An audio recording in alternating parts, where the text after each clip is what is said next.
हाँ जी, लास्ट में कहाँ तक कंप्लीट हो गया था अपना? फॉरेस्ट रिपोर्ट में मैक्सिमम फॉरेस्ट हो गए थे, है ना?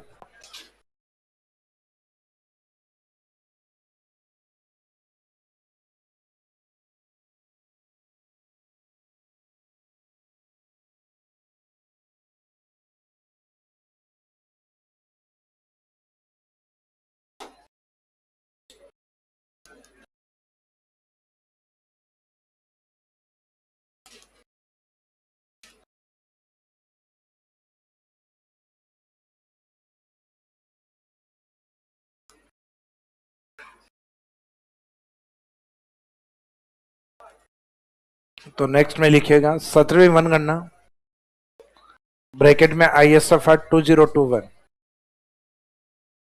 यानी इंडियन स्टेट्स फॉरेस्ट रिपोर्ट 2021 जो कि काउंटिंग के तौर पे कौन सी है? 17वीं। तो according to 17th forest census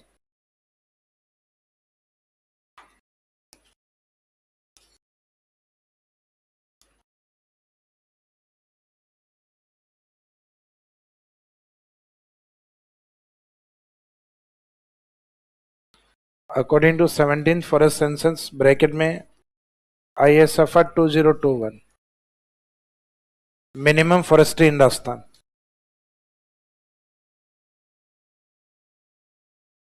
वनगणना तो ISFR कल बताया था ना कि इस रिपोर्ट को अपन इंडियन स्टेट फॉरेस्ट रिपोर्ट भी बोलते हैं।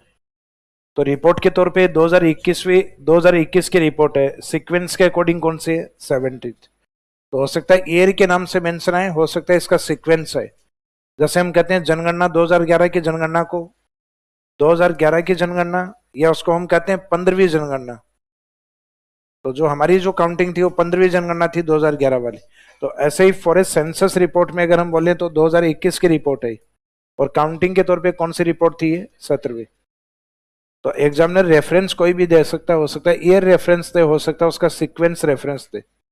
तो according to 17th forest census bracket में ISFR minimum forest in Rajasthan न्यूनतम वन। तो इससे पहले वाला जो पॉइंट था वो कौन सा था? मैक्सिमम। यहाँ न्यूनतम यानी मिनिमम फॉरेस्ट्री की बात करेंगे, जिसमें एक तरफ तो रहेगा एरिया वाइज,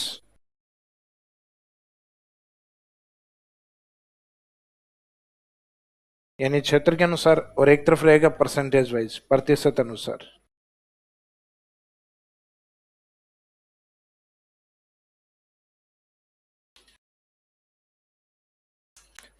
तो 17वीं वनगणना के अनुसार राजस्थान में न्यूनतम वन, या 17वीं वनगणना के अनुसार न्यूनतम वन according to 17th forest census ISFR 2021 minimum forestry in Rajasthan या मिनिमम फॉरेस्ट इन राजस्थान।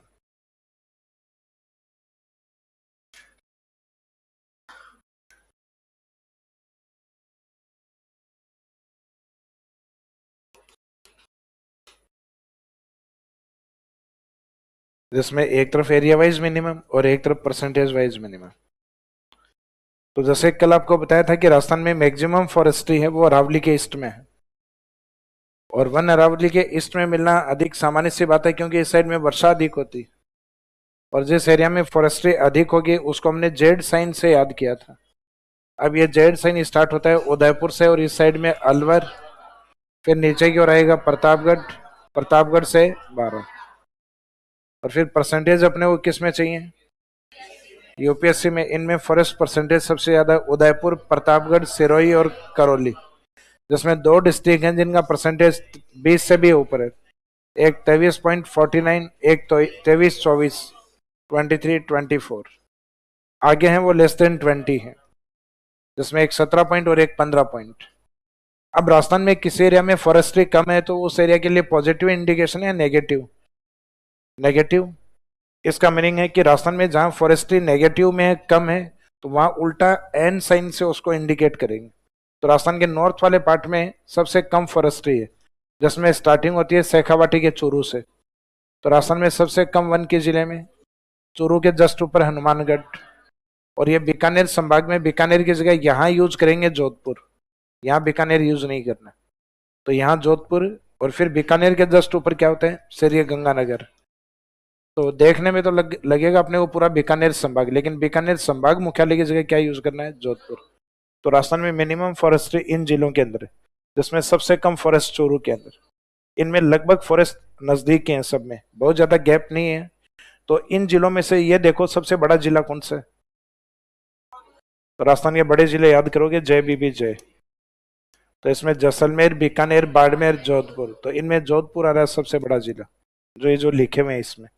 तो जोधपुर इनमें से अगर बड़ा जिला है तो वहां फॉरेस्ट्री परसेंटेज सबसे कम आएगा, क्योंकि ये सब मिनिमम फॉरेस्ट वाले डिस्ट्रिक्ट हैं। तो इनके एरिया में बहुत ज्यादा अंतर नहीं है, लगभग सब 100 वर्ग किलोमीटर के आसपास से हैं, या तो 100 है या कुछ 100 से कम है या 100 से थोड़े अधिक है।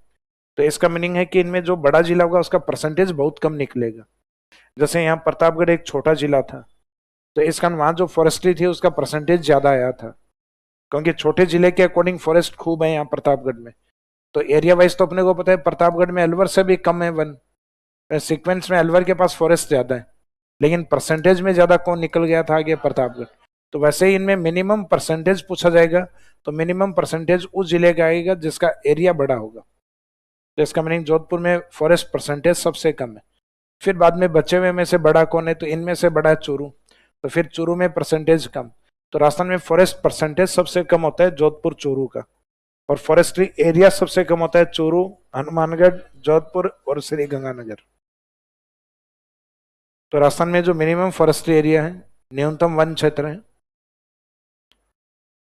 वो हमारे लिए एक नेगेटिव इंडिकेशन है एन। और ये राजस्थान के नॉर्थ में इंडिकेट करेंगे उल्टा एन। स्टार्टिंग कहां से होगा, चूरू से। चूरू के जस्ट ऊपर की ओर जाएगा हनुमानगढ़, हनुमानगढ़ से बीकानेर की ओर आएंगे, तो बीकानेर की जगह क्या लिखना है, जोधपुर। और बीकानेर के जस्ट ऊपर डिवीजन हेडक्वार्टर कौन सा है, श्री गंगानगर।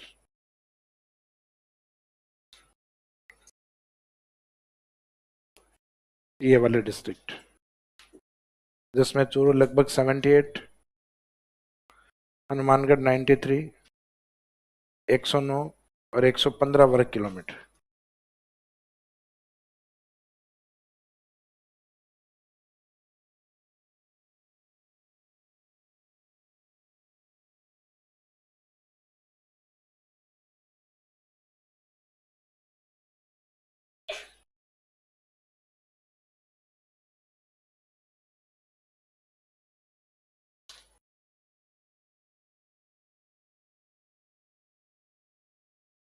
तो फॉरेस्ट एरिया में चूरू सबसे कम।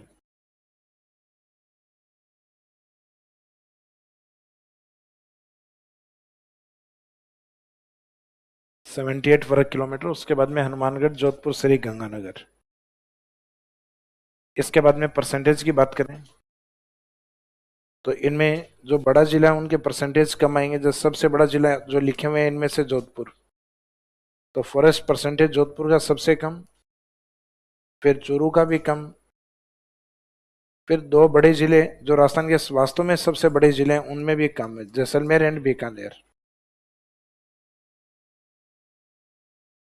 तो मिनिमम फॉरेस्ट्री परसेंटेज जिनमें एरिया सबसे कम है उनमें होने की पॉसिबिलिटी है, तो उनमें सबसे कम फॉरेस्ट परसेंटेज जोधपुर का है। फिर बाद में जो बड़ा बचा, तो इन तीन में से बड़ा जो है उसमें चूरू, तो चूरू का परसेंटेज भी कम। फिर जो दो बड़े जिले बचे हुए जैसलमेर, बीकानेर, तो जो मिनिमम फॉरेस्ट परसेंटेज है उसमें राजस्थान के कई ऐसे जिले हैं जहाँ 1% भी फॉरेस्ट नहीं है। इसका मीनिंग इन डिस्ट्रिक्ट का जितना ज्योग्राफिकल एरिया है उसमें लेस देन 1%, 1% से भी कम एरिया वनों से घिरा हुआ है। तो जोधपुर का जितना भी एरिया है उसमें लगभग सब में एक डेटा तो फिक्स है कि सिर्फ सब में 0 पॉइंट लिखा जाएगा, यानी 1% से भी कम है ये सब। ये 0.4, ये 0.5, यहाँ पे 0.8 एंड 0.9। तो ये दो डिजिट कंटिन्यूस यूज करने 4, 5, और फिर ये दो 8 और 9। दो का पढ़ा आता है तो दो की टेबल आगे लिख देना, दो, दो दूनी 4, दो तिया 6, दो चौक 8, 2 1 जा 2, 2 2 जा 4, 2 3 जा 6, 2 4 जा 8। तो डिजिट आगे सबका 1% से ही कम है, तो बीच में डैश लिखा है, माइनस नहीं लिखा। कहीं फॉरेस्ट नहीं होगा तो 0% होगा, माइनस में तो नहीं जाएगा कम से कम।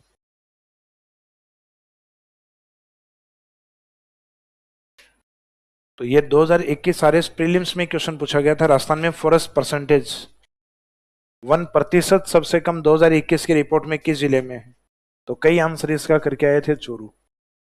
तो फॉरेस्ट एरिया अगर पूछा जाता है वन क्षेत्र किस जिले का कम, minimum forest area, answer Churu रहेगा। और राजस्थान में मिनिमम फॉरेस्ट परसेंटेज किसका है? तो प्रतिशत में आंसर आपका जोधपुर रहेगा। यहाँ उदयपुर की तरह नहीं होगा कि उदयपुर तो दोनों में ही मैक्सिमम था, एरिया वाइज भी उदयपुर आ गया था और परसेंटेज वाइज भी उदयपुर आ गया था। अब ये परसेंटेज वाला आपको इस तरीके से समझ में आएगा, फॉर एग्जाम्पल जैसे उदयपुर का जो एरिया वो 100 वर्ग किलोमीटर है, उस 100 वर्ग किलोमीटर एरिया में से उनके पास 23% भाग पे वन है। ये अप्रोक्सीमेट एक राउंड फिगर में ले रहे हैं अपन कि उदयपुर के पास 100 वर्ग किलोमीटर एरिया, उसमें से फॉरेस्ट इतने एरिया पे है 23 वर्ग किलोमीटर, तो परसेंटेज भी इतना ही आएगा लगभग। फिर एग्जाम्पल अलवर का जो पार्ट है, तो अलवर मानिएगा कि अलवर 60 वर्ग किलोमीटर एरिया में फैला हुआ है।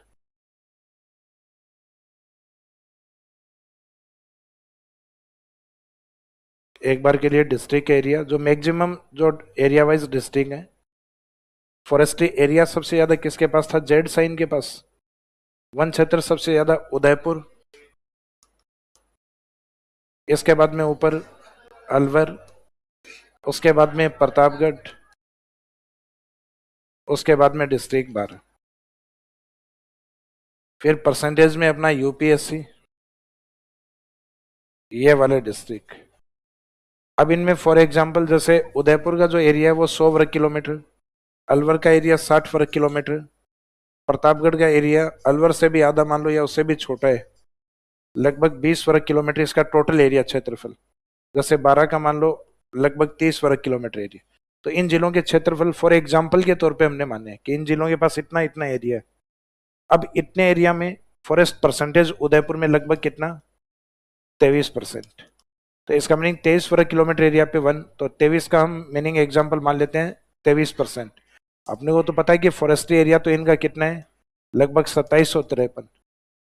लेकिन फॉर एग्जाम्पल आप परसेंटेज सीधा ही बता दें कि 100% एरिया में इतने परसेंट भाग पर। फिर अलवर के पास एरिया कम है, तो एरिया के अकॉर्डिंग उसमें फॉरेस्ट अगर देखा जाए तो फॉर एग्जाम्पल के लिए अपन अलवर में मान लेते हैं लगभग 12 या 13% वन। तो 12 या 13%, 60% का 12 या 13% कितना निकलेगा? लगभग 6 या 7 वर्ग किलोमीटर। तो वर्ग किलोमीटर में बहुत कम होगा, परसेंटेज ये आ गया। अब प्रतापगढ़ के पास एरिया और कम है, लेकिन प्रतापगढ़ के कम एरिया के अकॉर्डिंग, जैसे फॉर एग्जांपल यहाँ पे ये जो 20 वर्ग किलोमीटर वाला जो पार्ट है, ये इसका टोटल एरिया मानते हैं अपन। तो इस टोटल एरिया में से अगर हम ये कहें कि इसमें फॉरेस्ट्री लगभग 20% से ऊपर है, यानी 7 वर्ग किलोमीटर के आसपास मान लें अपन, वैसे 6.5 के आसपास है, 22-23% इसका वैल्यू लगभग निकल आएगा। तो इसमें एरिया वाइज अगर देखा जाए परसेंटेज के अकॉर्डिंग लगभग 23% या 23% से थोड़ा कम, क्योंकि 23% और उससे ऊपर तो किसका है? उदयपुर। इसका मान लो लगभग 23 के आसपास या 23.24%। तो फर्स्ट ये सेकंड ये, तो इसमें भले ही एरिया उदयपुर के बराबर होगा, लेकिन इसके पास फॉरेस्ट एरिया जो आएगा, जैसे अभी मैंने 23% की बात की, तो 23% की वैल्यू कितनी आएगी? 6 या 7 वर्ग किलोमीटर ही आएगी। तो इसका मीनिंग वो भले ही एरिया वाइज कितना भी कम होगा प्रतापगढ़ में, लेकिन वो परसेंटेज में ज्यादा जा रहा है। क्यों? क्योंकि वो परसेंटेज किसका निकल रहा है? प्रतापगढ़ के एरिया से निकल रहा है, और प्रतापगढ़ का एरिया काफी छोटा है, तो उसमें जितना भी वर्ग किलोमीटर फॉरेस्ट होगा उसके अकॉर्डिंग प्रतापगढ़ का फॉरेस्ट परसेंटेज ज्यादा निकलेगा। क्योंकि प्रतापगढ़ 100% मानते हुए उसका एरिया निकाला जाएगा। तो इस कारण उदयपुर से परसेंटेज में फिर प्रतापगढ़ ऊपर आ जाएगा, जबकि एरिया वाइज अलवर आ गया था कि अलवर में एरिया वाइज फॉरेस्ट अधिक है। तो इसका मीनिंग इंडिविजुअल डिस्ट्रिक्ट को 100% मान लेना है कि उसके 100% में से कितने परसेंट भाग पे वन है। तो जो छोटा जिला होगा उसमें परसेंटेज उतना ही ज्यादा आएगा फॉरेस्ट का, और जो बड़े जिले होंगे उसमें फॉरेस्ट परसेंटेज उतना ही कम आएगा।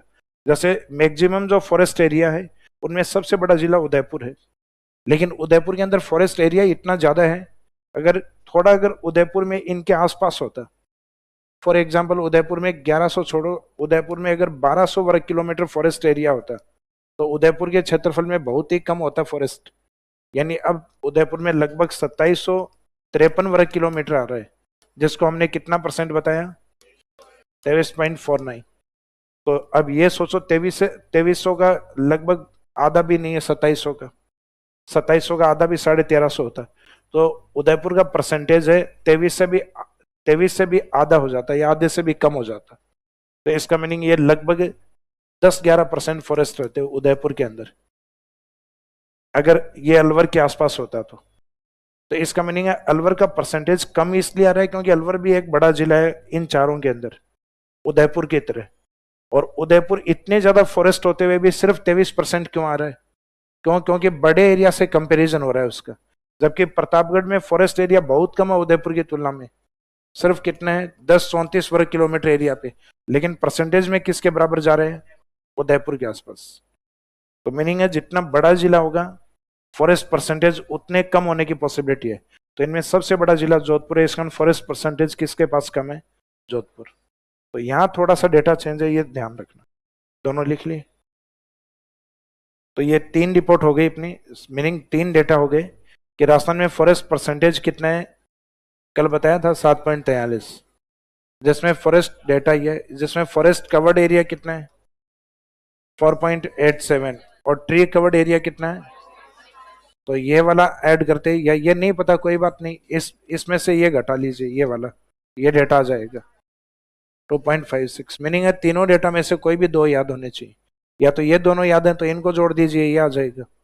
फिर इनके अकॉर्डिंग कि टोटल फॉरेस्ट जो 7.43% है, उसके अकॉर्डिंग मैक्सिमम फॉरेस्ट कौन से जिलों में है, तो उसमें वो साइन याद रखो, इससे जल्दी याद होगा। अरावली के इधर उदयपुर से अलवर, अलवर से प्रतापगढ़, और प्रतापगढ़ से 12। और परसेंटेज हमें किस में चाहिए, यूपीएससी में उदयपुर, प्रतापगढ़, सिरोही, करौली। और राजस्थान में जिन एरियाज में फॉरेस्ट्री कम है वो हमारे लिए नेगेटिव इंडिकेशन है, वो ऋणात्मक साइन है, चूरू, उसके ऊपर हनुमानगढ़, यहाँ बीकानेर की जगह लिखना है जोधपुर, और बीकानेर के ऊपर क्या मिलता है, श्री गंगानगर। तो राजस्थान के उत्तरी जिलों में वन सबसे कम है। डायरेक्शन वाइज अगर पूछा जाए राजस्थान के किस भाग में वन कम है, तो जनरली आंसर रहेगा पश्चिमी राजस्थान में। जनरली जो लोग आंसर देंगे पश्चिमी राजस्थान, जबकि गलत है आंसर। राजस्थान में फॉरेस्ट सबसे कम उत्तरी राजस्थान की ओर है। जैसे इंडिया में सबसे कम फॉरेस्ट राजस्थान में नहीं है, हमसे भी नीचे बैठा है पंजाब और हरियाणा। कारण क्योंकि वहां ग्रीन रिवॉल्यूशन ज्यादा सक्सेस है, और हरित क्रांति जहां जितनी ज्यादा सक्सेस होगी वहां डिफोरेस्टेशन उतना ही ज्यादा होगा। क्योंकि वहां खेतों को जैसे ही किसान देखते हैं तो उनको ये लगता है कि भाई एक एक प्लांट जो पेड़ खड़ा है वो भी दिखाई देता है कि एक बोरी या आधी बोरी खेत में ही रह जाती, क्योंकि इस प्लांट या पेड़ के पास में हल चलाना पॉसिबल नहीं है। इसलिए पंजाब और हरियाणा वाले पेड़ों को छोड़ते ही नहीं, खेतों को बिल्कुल साफ रखते हैं।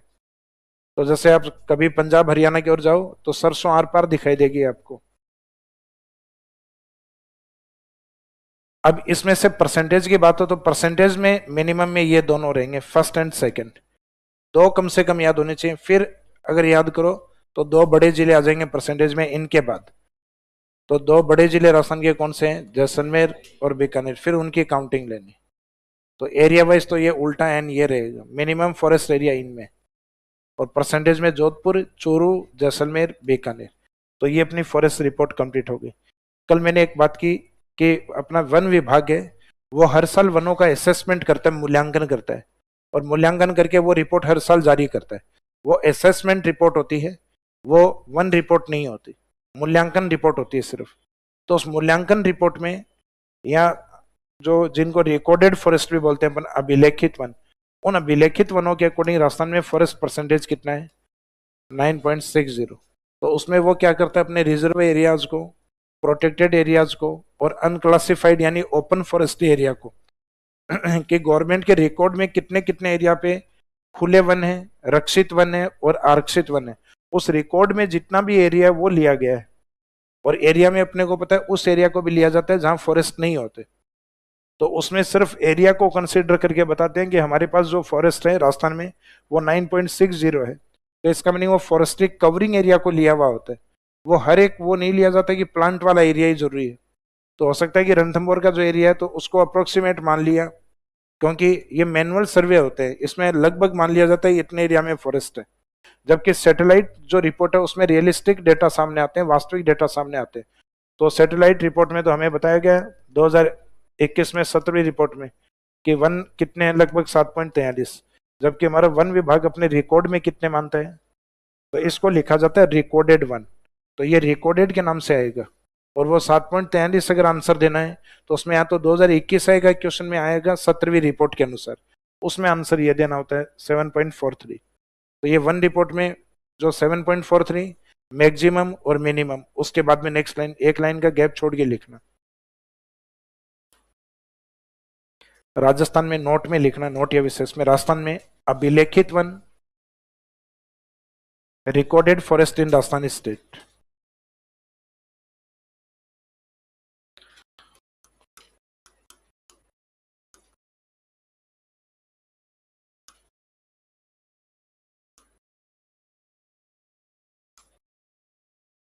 राजस्थान में अभिलेखित वन,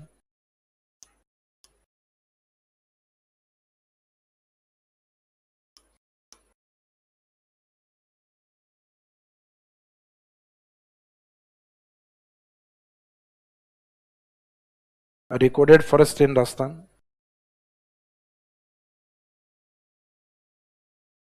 अभिलेखित वन परसेंटेज तो आपको अभी मैंने बताया था 9.60%। और एरिया वाइज अगर बात करें अपन,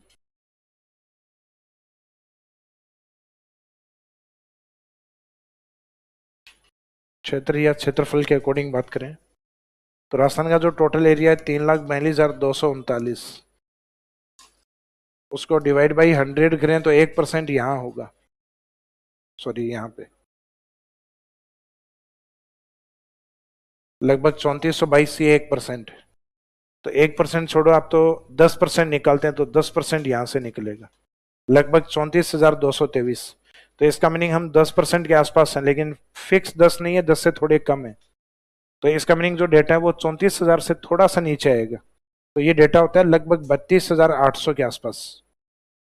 तो ये आपको ध्यान रखना है कि एरिया वाइज जो फॉरेस्ट है वो राजस्थान में लगभग कितना है, तो 32,000 अप्रोक्सीमेट 33 के आसपास ही मानिए, 32,862, 862 वर्ग किलोमीटर।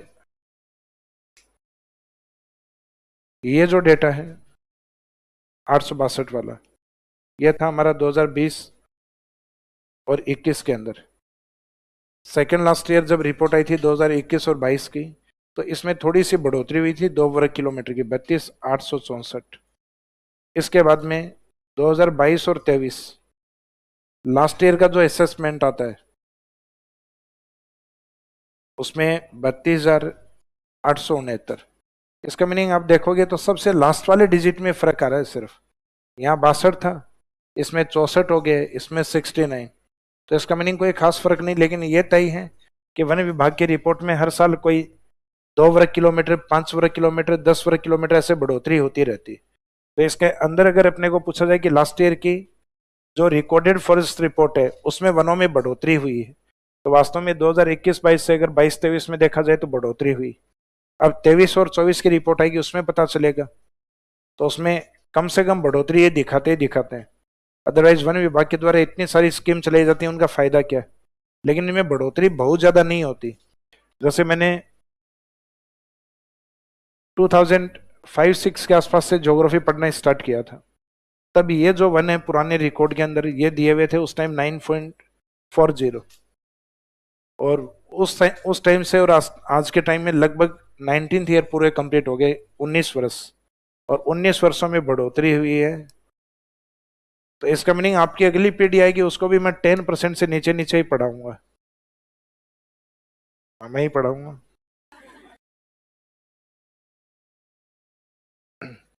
तो इसका मीनिंग है कि यहाँ जो फॉरेस्ट्री एरिया है उसमें बहुत ज्यादा बढ़ोतरी नहीं होती। रिकॉर्डेड फॉरेस्ट, रिकॉर्डेड का मीनिंग है कि गवर्नमेंट का जो रिजर्व एरिया वो और अधिक नहीं बढ़ना है भाई। जितना ह्यूमन सेटलमेंट हो चुका है, जहां मानवीय आवास हो चुके हैं, तो मानव खुद जंगलों की तरफ बढ़ता जा रहा है, मानव की तरफ जंगल नहीं बढ़ते जा रहे।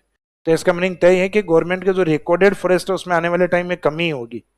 हो सकता है कि प्रयासों से ये 2 4 5 7 वर्ग किलोमीटर बढ़ा लें, लेकिन इसमें ऐसा नहीं हो सकता कि 32,000 से सीधा ही 64,000 निकल जाए। भाई वो तो भारत के नॉर्थ ईस्ट स्टेट हैं जहां ये पॉसिबल है, क्योंकि वो पहाड़ी राज्य हैं, वहां जनसंख्या कम है। जैसे आप नॉर्थ ईस्ट स्टेट, जो 7 सिस्टर स्टेट बोलते हैं ना, 7 बहिन राज्य, उन 7 बहिन राज्य में किसी भी स्टेट में चले जाओ, वहां फॉरेस्ट्री परसेंटेज आपको मिलेगा सब में 75% से ऊपर। जैसे यहाँ पे एक स्टेट है मिजोरम, मिजोरम के अंदर फॉरेस्ट परसेंटेज है 89%।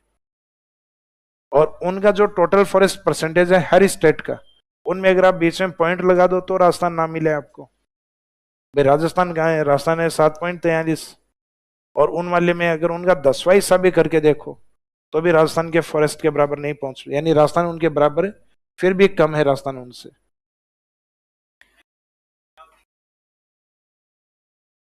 भाई फायदा देखो, जब आदमी, हम ये सोचें कि भाई पढ़ना स्टार्ट करेंगे तो कुछ समझ में तो आएगा ही। भाई एक तो आदमी नहीं पढ़ रहा है, एक थोड़ा बहुत पढ़ना स्टार्ट करेगा तब थोड़ा समझ में आएगा।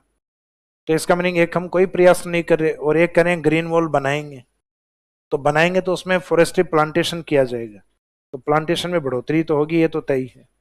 लेकिन उसमें ये नहीं है जो बढ़ चढ़ के हम बातें कर रहे हैं कि हम क्लाइमेट को चेंज कर देंगे, ये कर देंगे।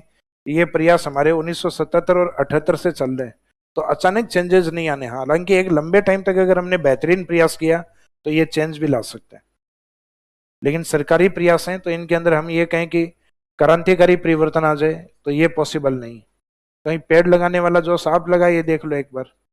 भाई बारिश के टाइम में आप शौकीन भी हो तो हो सकता है कि एक बार के लिए आपने बहुत जोश आई, पेड़ लगा भी दो आप, लेकिन जैसे यार इस प्रीलिम्स का टाइम आए, मेंस का टाइम आए, तो घर वालों को ये कहोगे कि महीने एक संभालना इन पेड़ों को, और घर वाले कैसे संभालेंगे पता ही है। भाई मीनिंग है वो काम आपका है, तो आप दूसरे को संभालोगे तो वो पता है कि कोई कुछ ना कुछ लापरवाही करेगा उसमें। तो मीनिंग है कि गवर्नमेंट के जो प्रोजेक्ट हैं वो अधिकारी या कर्मचारियों पे डिपेंड रहता है। तो जिसमें अच्छे कर्मचारी बनते हैं, मिलते हैं, उस एरिया में उसमें ग्रोथ होती है, और जरूरी नहीं हर जगह अच्छे कर्मचारी हों। तो प्रोजेक्ट से फायदा तो होगा, ये तय है, लेकिन वो कितना होगा वो डिपेंड करेगा कि सरकार किस तरीके से इम्प्लीमेंट करती है। भाई एक तो ये है कि जिस एरिया में फॉरेस्ट्री लगाई जाए उसमें पहले ड्रिप सिस्टम गवर्नमेंट को लगाना चाहिए उस एरिया में। भाई जहाँ पे जो रेनी वाटर, जहाँ कोई छोटा तालाब हो, वहां से कोई ड्रिप सिस्टम उनको लगा देना चाहिए, लगा के फिर प्लांटेशन करना चाहिए। और हम करते हैं पेड़ों पे इन्वेस्टमेंट करते हैं, गवर्नमेंट रिकॉर्ड में क्या, मैंने 1 लाख पेड़ खरीदे, उसका बजट ये दिया और पेड़ लगा दिया, और पेड़ लगाने के बाद जैसे लगाए उस टाइम सिंचाई की, फोटो खिंचवाई, और न्यूज़पेपर में आया कि सघन वृक्षारोपण किया गया। तो वृक्षारोपण के बाद में 1 साल बाद में पता चले कि सघन वृक्षारोपण किया गया, उसमें एक प्लांट भी नहीं बचे। क्यों? क्योंकि इरिगेशन की कोई सुविधा ही नहीं थी। तो मीनिंग है जब तक इरिगेशन के बेटर अगर अपने पास उपाय नहीं होंगे, सड़कों के किनारे वाले पेड़ देख लो आप, तो अपने जेडीए वाले टंकर से वो पाइप पानी डाल रहे होते हैं। तो इसका मीनिंग यहीं पे अगर ड्रिप सिस्टम हो तो एक तो पानी की वेस्टेज नहीं हो। भाई वो तो नल चलाते हैं, पूरा चलाते हुए ले जाते हैं और रोड के ऊपर भी बिखरता है पानी। तो इसका मीनिंग एक तो वाटर की वेस्टेज नहीं हो, और एक वो प्रोग्राम जो प्लांटेशन हम चाह रहे हो, प्लांटेशन पूरे 12 महीने ग्रीन दिखाई देंगे आप। अब आप देख लो चाहे डिवाइडर के बीच में कितने पेड़ सूखे हुए हैं, भाई आधे तो सूख चुके हैं लगभग। तो वो सिर्फ हम ज्यादातर रेनी सीजन है उस समय ग्रीनरी देखने को मिलती है। तो खैर अपने को तो किताबों वाली बातें पढ़नी है और वही लिखनी है, अपने को वास्तविकताएं लिखनी भी नहीं है इतनी साफ। एक कॉपी में लिख दोगे तो एग्जामिनर को लगेगा तो ये गवर्नमेंट सरकार की बुराई करने वाला आदमी है, और ये सरकार में भी आना चाहता है। तो बुराई नहीं करनी अपने को। ये लिखो, ये लिख लिया। हाँ जी, इस साइड में हमने डेटा एक ही लिखा है सिर्फ। तो अब यहाँ दिमाग में सर ये कौन से साल का लिखें, तो ये तीनों साल का लगभग, जैसे 862 था तब ये डेटा था लगभग 9.59, और उसके बाद से दोनों जो डेटा नेक्स्ट वाले आए हैं उसमें लगभग ये 9.60 ही लिखा जा रहा है। तो इसका मीनिंग यहाँ कोई खास चेंज नहीं है, यहाँ एग्जामिनर इतना ऐसा क्वेश्चन नहीं देगा। इतने निकटतम मेरे हिसाब से ये डेटा नहीं रखेगा, तो कम से कम इन डिजिट में थोड़ा बहुत चेंज करेगा। 9.60, 8.60, 7.60, या एक जो आप रट के जाओगे 7.43 वाला एक, वो भी रखेगा कि राजस्थान में अभिलेखित वन कितने हैं। तो रिकॉर्डेड फॉरेस्ट है वो कितना है, 9.60, और 17वीं वन रिपोर्ट के अनुसार तो ये सैटेलाइट रिपोर्ट है, ये वो 7.43 वाली। तो एक तो क्वेश्चन को ढंग से पढ़ना है कि रिकॉर्डेड फॉरेस्ट पूछा है या वन रिपोर्ट वाला पूछा है। तो ये है रिकॉर्डेड फॉरेस्ट, अभिलेखित वन है ये। इसमें 17वीं 2021 ऐसा कुछ भी यूज नहीं किया अपने। तो इसी के साथ ये रिपोर्ट आपकी कंप्लीट हो गई। अब इस रिपोर्ट को लिखने में लगभग मेरे हिसाब से एक पेज लगा होगा आपका, इतना ही स्पेस छोड़ दीजिए। वो अपडेट करना है 2023 की रिपोर्ट जब भी आ जाए तब। ISFR 2023 कौन सी रिपोर्ट होगी? 18वीं वन रिपोर्ट। इसके आगे लिख देना अपडेट, ये जब भी आए अपडेट करना है।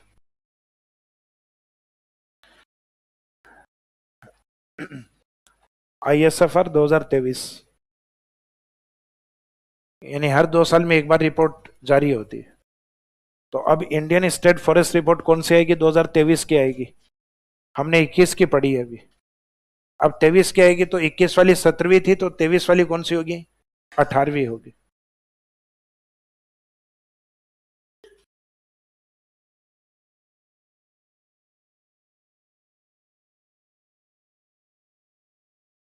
क्या चीज है?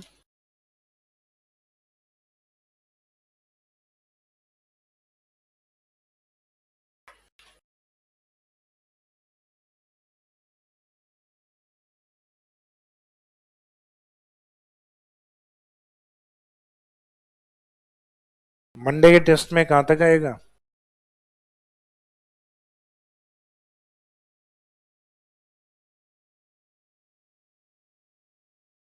वो एक मोटिवेशन में कहा जाता ना कि तू फेंक भाला जहां तक जाएगा। तो शनिवार को अपना सिलेबस जहां तक जाएगा, मंडे को वहां तक आएगा।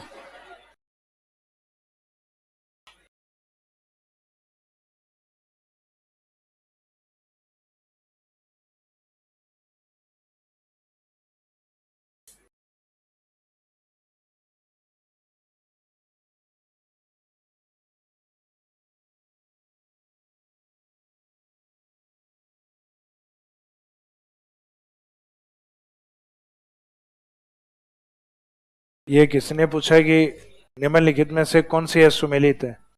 इसमें सुमेलित एक ही है केवल, कोलेरू आंध्र प्रदेश, बाकी है सुमेलित है सब। पुलिकट है, पुलिकट आंध्र प्रदेश और तमिलनाडु दोनों के बीच में, केरल में नहीं है। नक्की लेक गुजरात में नहीं है, राजस्थान के अंदर। लोनार लेक महाराष्ट्र में है, ये मध्य प्रदेश लिखा हुआ है। नक्की गुजरात लिखा हुआ है राजस्थान में, पुलिकट आंध्र प्रदेश तमिलनाडु लिखा हुआ जो केरल में लिखा हुआ है। क्वेश्चन एज इट इज आया हुआ है क्या? डिलीट हुआ होगा या है? आपसे पूछा है क्या ये क्वेश्चन? सुमेलित करना है या असुमेलित? सुमेलित करना है, तो सुमेलित तो कैसे होगा इसमें? ऑप्शन ही नहीं है ना, तो महाराष्ट्र ऑप्शन है।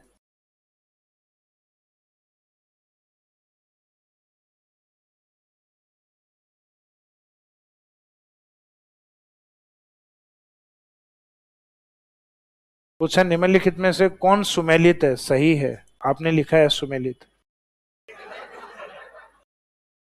ये दे, कोई बात नहीं, मैनुअली मिस्टेक हो सकती है।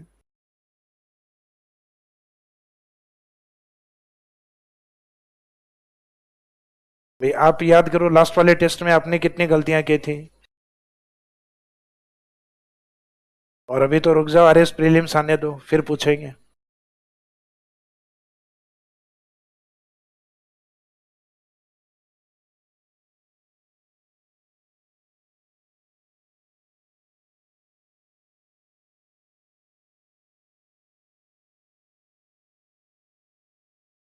इसमें एक प्लायोसीन हो रहा था, प्लायोसीन में निर्माण हुआ है। सेनोजोइक, इयोसिन, मेसोजोइक, एक प्लायोसीन होना चाहिए इसमें। सेनोजोइक तो नहीं होना चाहिए।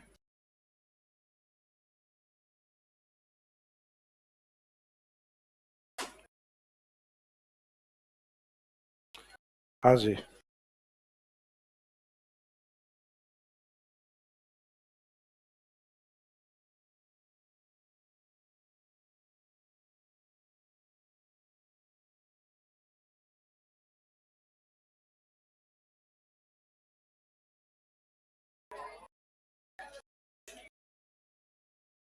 आपके यहाँ कौन कौन, दो बैच है क्या इसमें?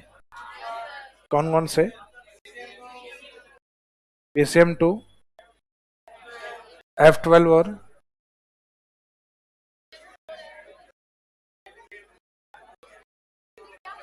अच्छा, एक बैच में हो रखी है क्या ज्योग्राफी? नहीं भी क्या? भूगोल की क्लास कितने घंटे से? अच्छा, घंटे कटा, 2 घंटे से ज्यादा मत लगाइए, कुछ याद नहीं हो रहा। सब्जेक्ट पढ़ा नहीं जा रहा है, रिवीजन नहीं हो रहा है। हम पहली बार पढ़ रहे हैं, याद करने के बाद भूल जाते हैं। देखो, ये तो मानव प्रकृति होती है। भाई आप बोलते हो ना, तो इससे ये प्रूव होता है कि आप मानव हो, इस चीज का प्रमाण है ये।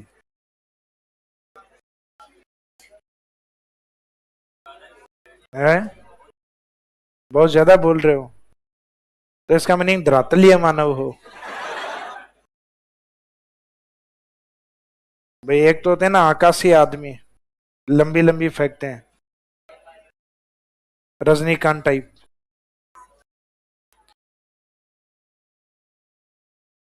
अब रजनीकांत जी नहीं फेंकते हैं, उनकी मूवीज में ऐसा दिखाया जाता है, जो पॉसिबल नहीं होता है।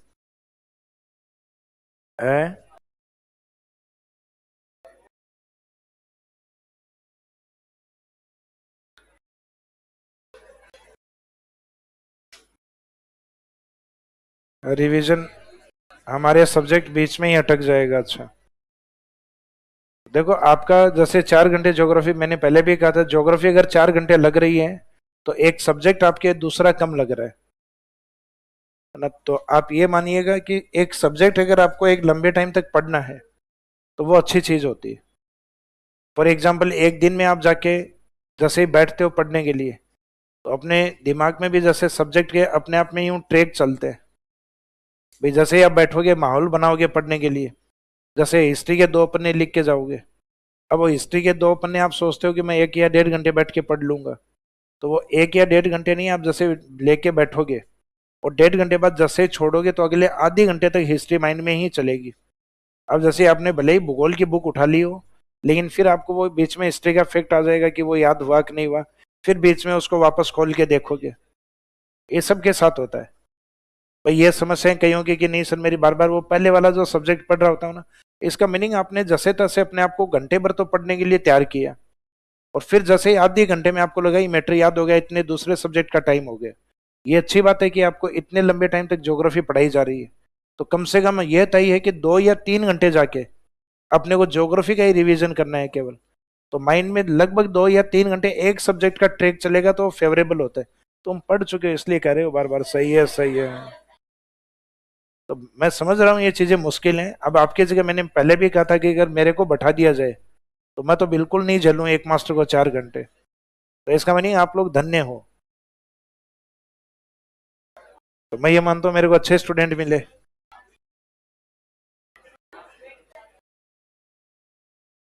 लेकिन फाइनली अपने को सब्जेक्ट, और ऐसा भी नहीं है कि बहुत तेज, ये क्या 4 घंटे इतना मैटर होगा ही होगा कम से कम।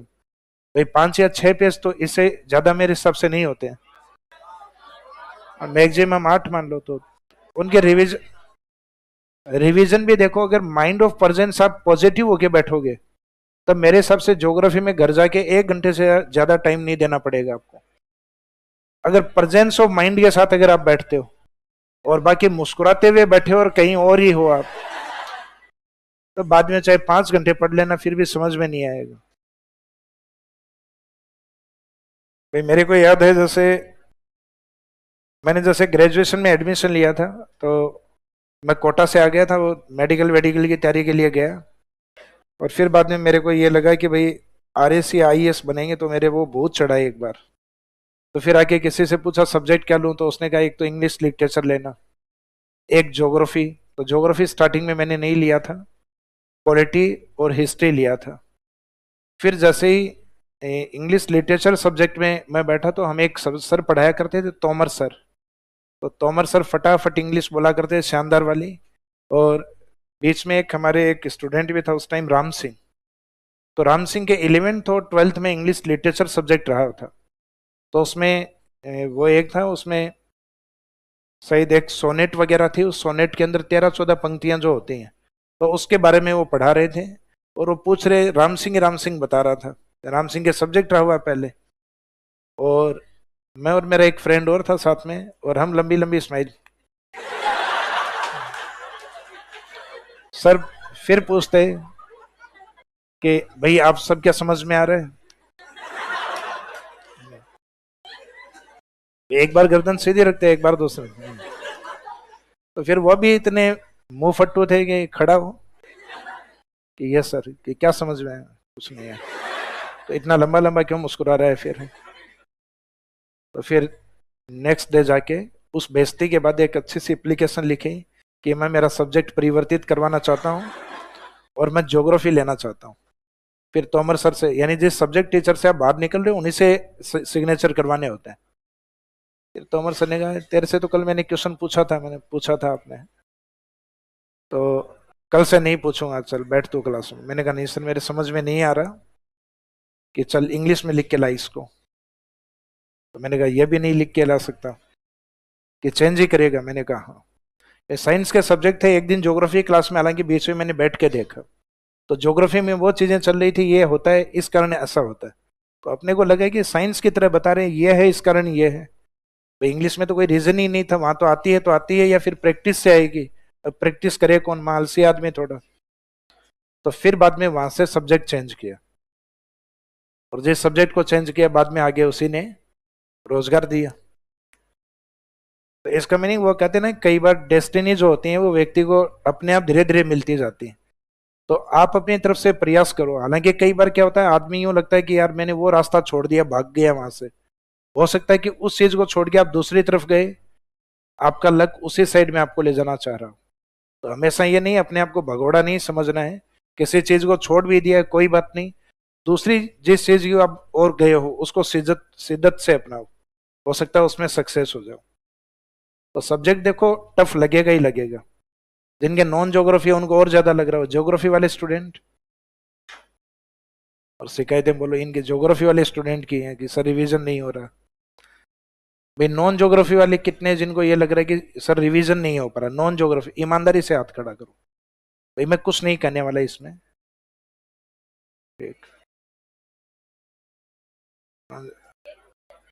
मीनिंग है कि देखो, ज्योग्राफी हर सब्जेक्ट के प्रति फेवर होता है। देखो हर आदमी के, जैसे मेरा इंग्लिश के प्रति था, और स्टार्टिंग में जैसे मैं 7th 8th या 9th क्लास में था तब तक मैथ्स के लिए भी था।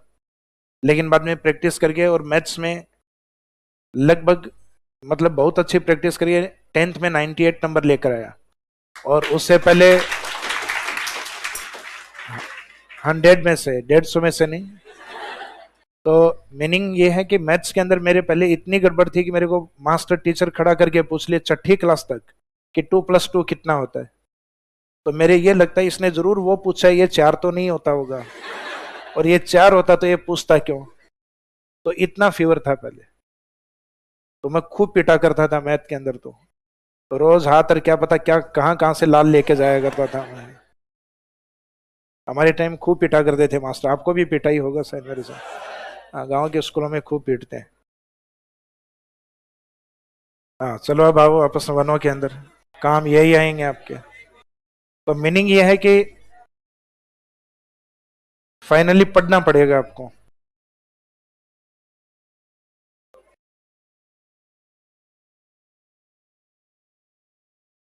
इंग्लिश कैसे सीखी आपने सर? कहाँ सीखी? रटी है मैंने तो। जो चाहिए वो रट लो।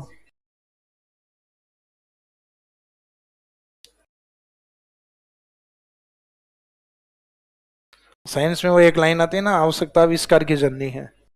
भाई आवश्यकता होती है तो इंसान आविष्कार भी करता है। तो जितनी जितनी जरूरत है उतनी उतनी सीख ली, और जितनी जितनी और काम में आती है वो सीखते जाते हैं साथ साथ में। क्या चीज है? मैथ्स में 10th में ट्वेल्थ में साइंस नहीं था ना, बायो।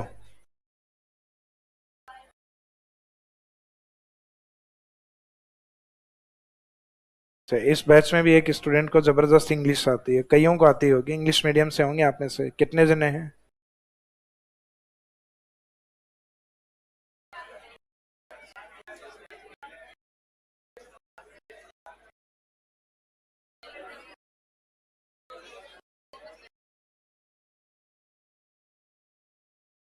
क्या चीज? अच्छा, क्यों बुलवा, मेरे समझ में ही नहीं आएगी फालतू में। हाँ जी, इसमें नेक्स्ट लिखेगा।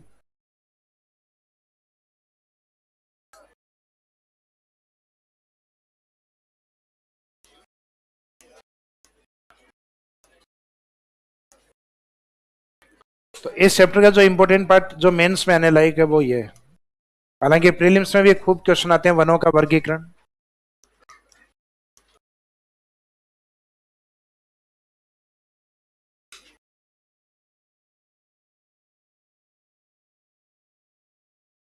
क्लासिफिकेशन ऑफ फॉरेस्ट, वनों का वर्गीकरण है ये दो तरीके से आपके, वनों को दो तरीके से क्लासिफाइड किया गया है, जिसमें एक टाइप तो है इसमें कानूनी या प्रशासनिक आधार पर।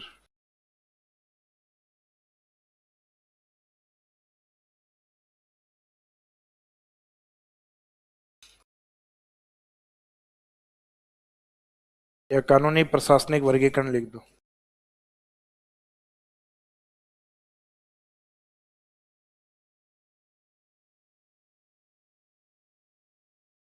लीगल एंड लीगल और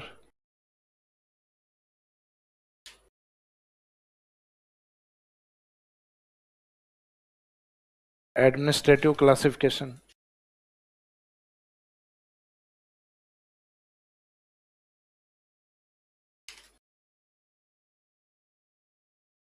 दूसरा है अपना भौगोलिक वर्गीकरण, ज्योग्राफिकल क्लासिफिकेशन।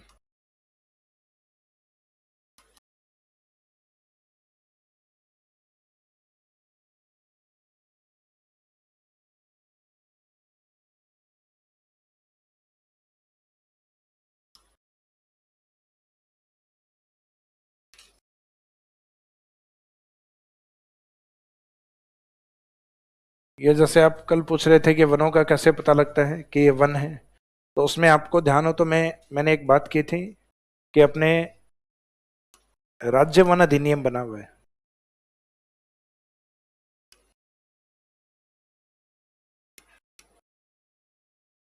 एक स्टेट फॉरेस्ट एक्ट है और राज्य वनों के अधिनियम, यानी एक कानून बना रखा है स्टेट फॉरेस्ट एक्ट 1953। 1953 के उस अधिनियम या एक्ट में लिखा हुआ है कि जो लीगल फॉरेस्ट्री है, कानूनी जो वन है, वो कितने भागों में बांटे जाएंगे? 3 भाग। जहां पे किसी भी प्रकार का वनों को काटना, पशुचारण और मुख्यतः आखेट या शिकार अलाउ नहीं किया जाए, वो रिजर्व फॉरेस्ट होंगे, यानी वो गवर्नमेंट के आरक्षित वन। जैसे आपकी आरक्षित जो सीट होती है ट्रेन में या फिर बस में, उस सीट के ऊपर किसी को बैठने का अधिकार नहीं होता क्योंकि वो आपकी रिजर्व सीट है। तो वैसे गवर्नमेंट के जो रिजर्व फॉरेस्ट होते हैं, वहां किसी व्यक्ति को आप जा सकते हो टिकट लेके, लेकिन वहां पेड़ों को नुकसान नहीं पहुंचा सकते, ना काट के ला सकते हो, ना पशु चरा सकते हो, ना शिकार कर सकते हो। तो वहां अपने को किसी भी प्रकार का राइट से अधिकार नहीं है एज ए टूरिस्ट, यानी देखने के अलावा। तो उन वनों को हम क्या मानते हैं? आरक्षित वन, रिजर्व फॉरेस्ट मानते हैं। तो एक कैटेगरी होती है रिजर्व फॉरेस्ट। दूसरी कैटेगरी है जहां आप सीमित पार्ट को, पेड़ों को काट भी सकते हो, पशुचारण भी कर सकते हो। सीमित का मीनिंग है पेड़ को नहीं काट के उसकी टहनियों का यूज कर सकते हो। पशुचारण यानी एक दिन यहाँ पशु चरा रहे हो, दूसरे दिन शिफ्ट होके कहीं दूसरी जगह, यानी जो चारागाह भूमिया उनका नुकसान नहीं हो। तो इसका मीनिंग है वनों और पशुचारण की सीमित अनुमति होती है वहां। तो limited exemption on wood cutting and cattle grazing. तो इसका मीनिंग सीमित छूट सिर्फ 2 कार्यों में, शिकार के ऊपर कहीं कोई छूट नहीं है, हर जगह प्रतिबंधित है क्योंकि वन्य जीवों को संरक्षण मिला हुआ है। वाइल्ड लाइफ प्रोटेक्शन एक्ट, वन्य जीव संरक्षण अधिनियम 1972, उसके तहत किसी भी प्रकार का फॉरेस्ट हो, हंटिंग प्रोहिबिटेड, यानी शिकार प्रतिबंध है। एक है रक्षित वन।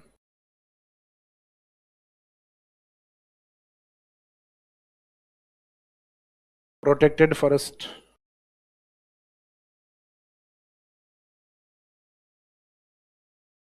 और एक होते हैं अवर्गीकृत वन।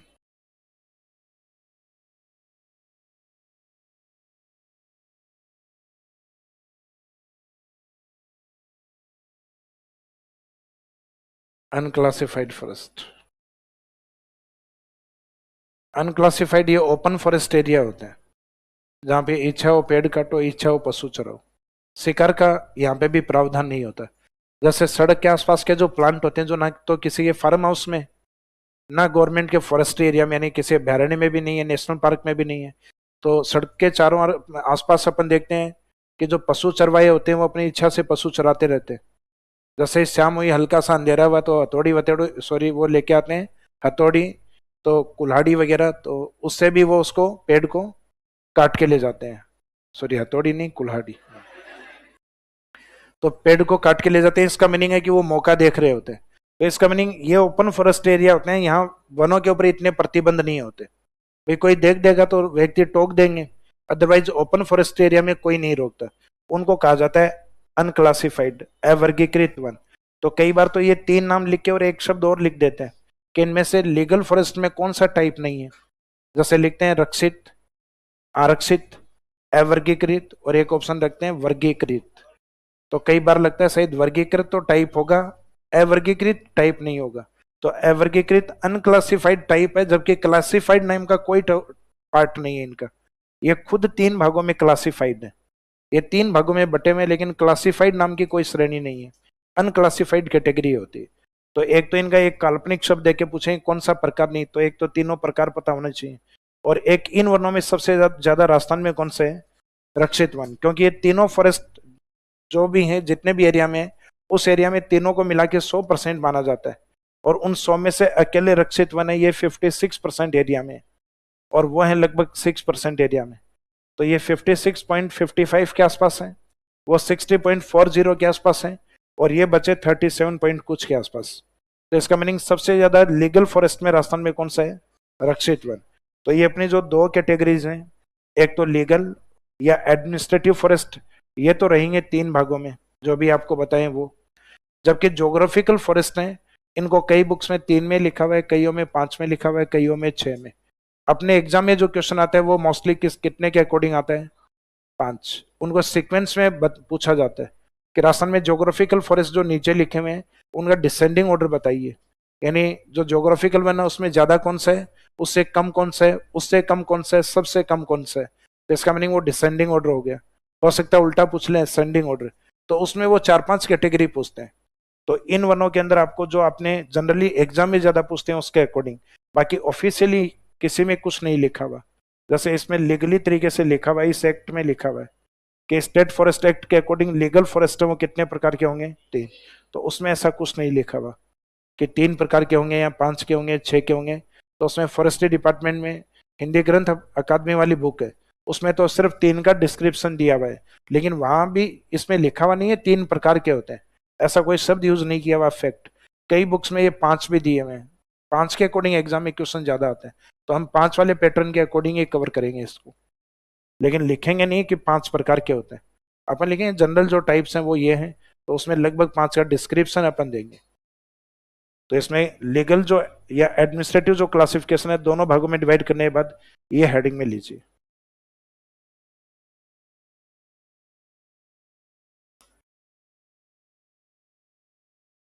कानूनी या प्रशासनिक वन, लीगल और एडमिनिस्ट्रेटिव फॉरेस्ट। इसमें लिखे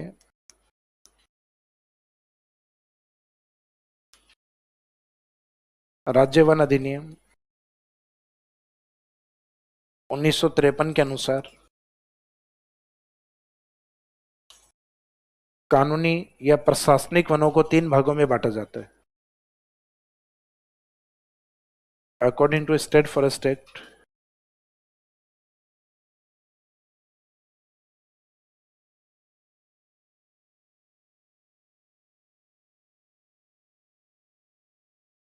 according to state forest act 1953,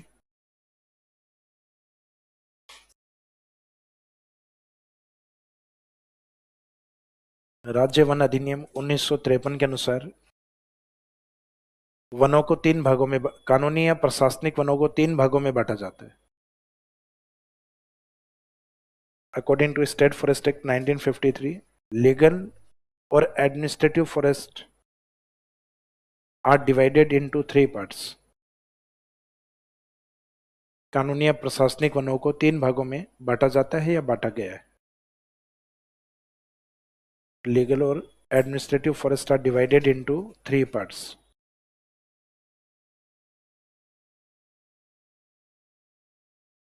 ये तीनों टाइप्स कर दीजिए। इसमें कौन कौन से पार्ट्स या टाइप्स हैं इसमें? तो अभी आपने लिखा है थ्री पार्ट्स, तो उसको अंडरलाइन कर दो उस फैक्ट को, थ्री पार्ट्स ऑब्लिक टाइप्स। तो इनके तीन भाग या तीन प्रकार, जिसमें एक तरफ है रिजर्व फॉरेस्ट, एक तरफ प्रोटेक्टेड रक्षित। देखो इसमें संरक्षित नाम की भी कोई कैटेगरी नहीं होती। वनों का हमें संरक्षण करना चाहिए, तो हम संरक्षण की बात करते हैं, फॉरेस्ट्री को कंजर्व करने का प्रयास करते हैं, लेकिन कंजर्व नाम की कोई कैटेगरी नहीं होती है। कई बुक्स में इसको संरक्षित लिखा हुआ है, जो गलत है, क्योंकि जो इंग्लिश टर्म्स है उसके अकॉर्डिंग शब्द लिखे जाते हैं। ये हिंदी में कई जगह गलत लिखे हुए शब्द।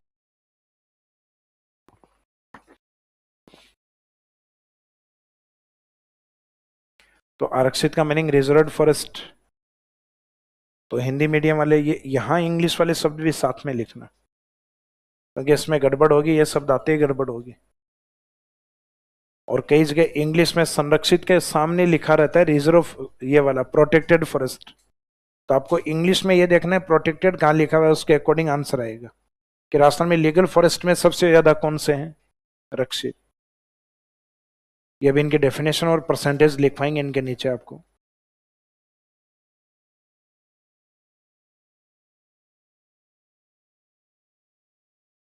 तो ये स्टेट फॉरेस्ट एक्ट के अकॉर्डिंग तीन लीगल या एडमिनिस्ट्रेटिव फॉरेस्ट हैं, तीन कानूनी या प्रशासनिक वन, जिसमें आरक्षित वन का मीनिंग तो है, इसके डेफिनेशन या आरक्षित वन क्या है?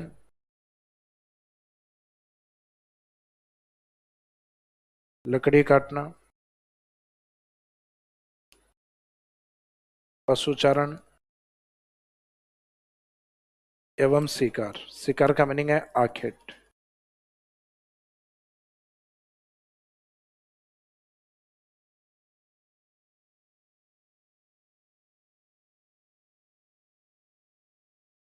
आखेट पूर्णतः प्रतिबंधित।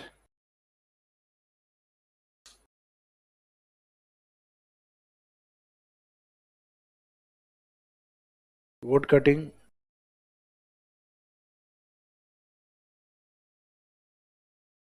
कैटल ग्रेजिंग,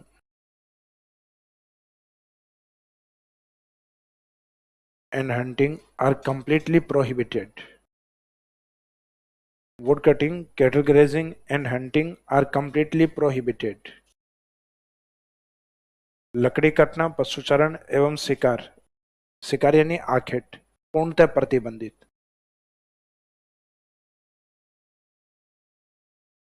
तो आगे फिर लिखना नहीं है कि पूर्णतः प्रतिबंधित होता है उसको आरक्षित वन कहा जाता है। वो एग्जाम में अगर पूछे तो लिख देना इनको आरक्षित वन कहा जाता है। तो wood cutting, cattle grazing and hunting are completely prohibited. अब ये वाले जो प्रश्न है ये कौन से जिले में अधिक है, परसेंटेज कितना, ये नीचे लास्ट में मेंशन करेंगे। तो पहले तीनों में डेफिनेशन कवर करते हैं। तो शिकार तो सब में प्रतिबंधित होगा, तो ये तो अंडरस्टूड होता है।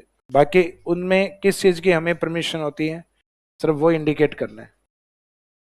तो ये नेक्स्ट वाला रक्षित वन, जहां लकड़ी काटना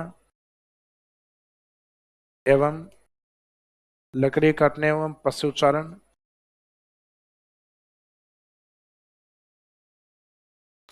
पशुचारण की सीमित छूट।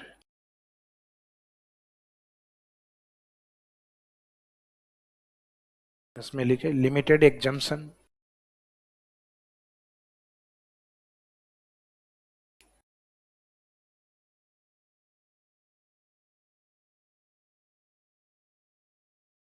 Limited exemption on wood cutting and cattle grazing, लकड़ी काटने और पशुचारण पर सीमित छूट। तो limited exemption on wood cutting and cattle grazing, hunting की कोई परमिशन नहीं होगी। भाई सीमित शिकार क्या होता है? भाई आधा मार लो आधा छोड़ दो है, तो इसका मीनिंग शिकार हर जगह प्रतिबंधित है। तो लकड़ी काटने और पशुचारण पे सीमित छूट, इसमें इस शब्द को अंडरलाइन कर देना, सीमित छूट। सीमित छूट का मीनिंग ये है कि हमें लकड़ी काटनी है, पेड़ों को नहीं काटना है। यानी इसको कहते हैं कि एक तरीके से अपने को वेजिटेशन को भी बनाए रखना है और अपना जो काम में लेना है उस प्लांट को वो भी काम में। जैसे अपने खेतों में हम क्या करते हैं, हर साल खेजड़ी की टहनियों को काट के उस लकड़ी को जलाते हैं, तो इसका मीनिंग हम वो पेड़ काट के नहीं लेके आते। तो इसका मीनिंग वो एक तरीके से प्रोटेक्टेड फॉरेस्ट कैटेगरी में है जिनको हम संरक्षण देते हैं। तो गवर्नमेंट कहती है प्रोटेक्टेड फॉरेस्ट है, वहां इंसान उसको अपने आप ही बढ़ाता है। क्यों? क्योंकि उन वनों की उसका आवश्यकता है। तो वो कैटेगरी फॉरेस्ट की जिसको इंसान प्रोटेक्ट करता है और यूटिलाइज भी करता है, लेकिन यूटिलाइज क्या करता है, उसको सीमित करता है। तो उन वनों में लकड़ी काटने और पशुचारण की सीमित छूट हो, वो अपने आप में प्रोटेक्टेड कैटेगरी के पार्ट होते हैं। और ये एरिया ऐसे होते हैं जिनको गवर्नमेंट कंप्लीटली कवरिंग करके रखता है, बाउंड्री वॉल करके रखता है, तारबंदी करके रखता है, वो होता है रिजर्व एरिया, जहां किसी प्रकार की कोई परमिशन नहीं होती अपने को। अब तीसरी कैटेगरी, लकड़ी काटने एवं पशुचारण पर कोई प्रतिबंध नहीं, फर्स्ट वाले का अपोजिट।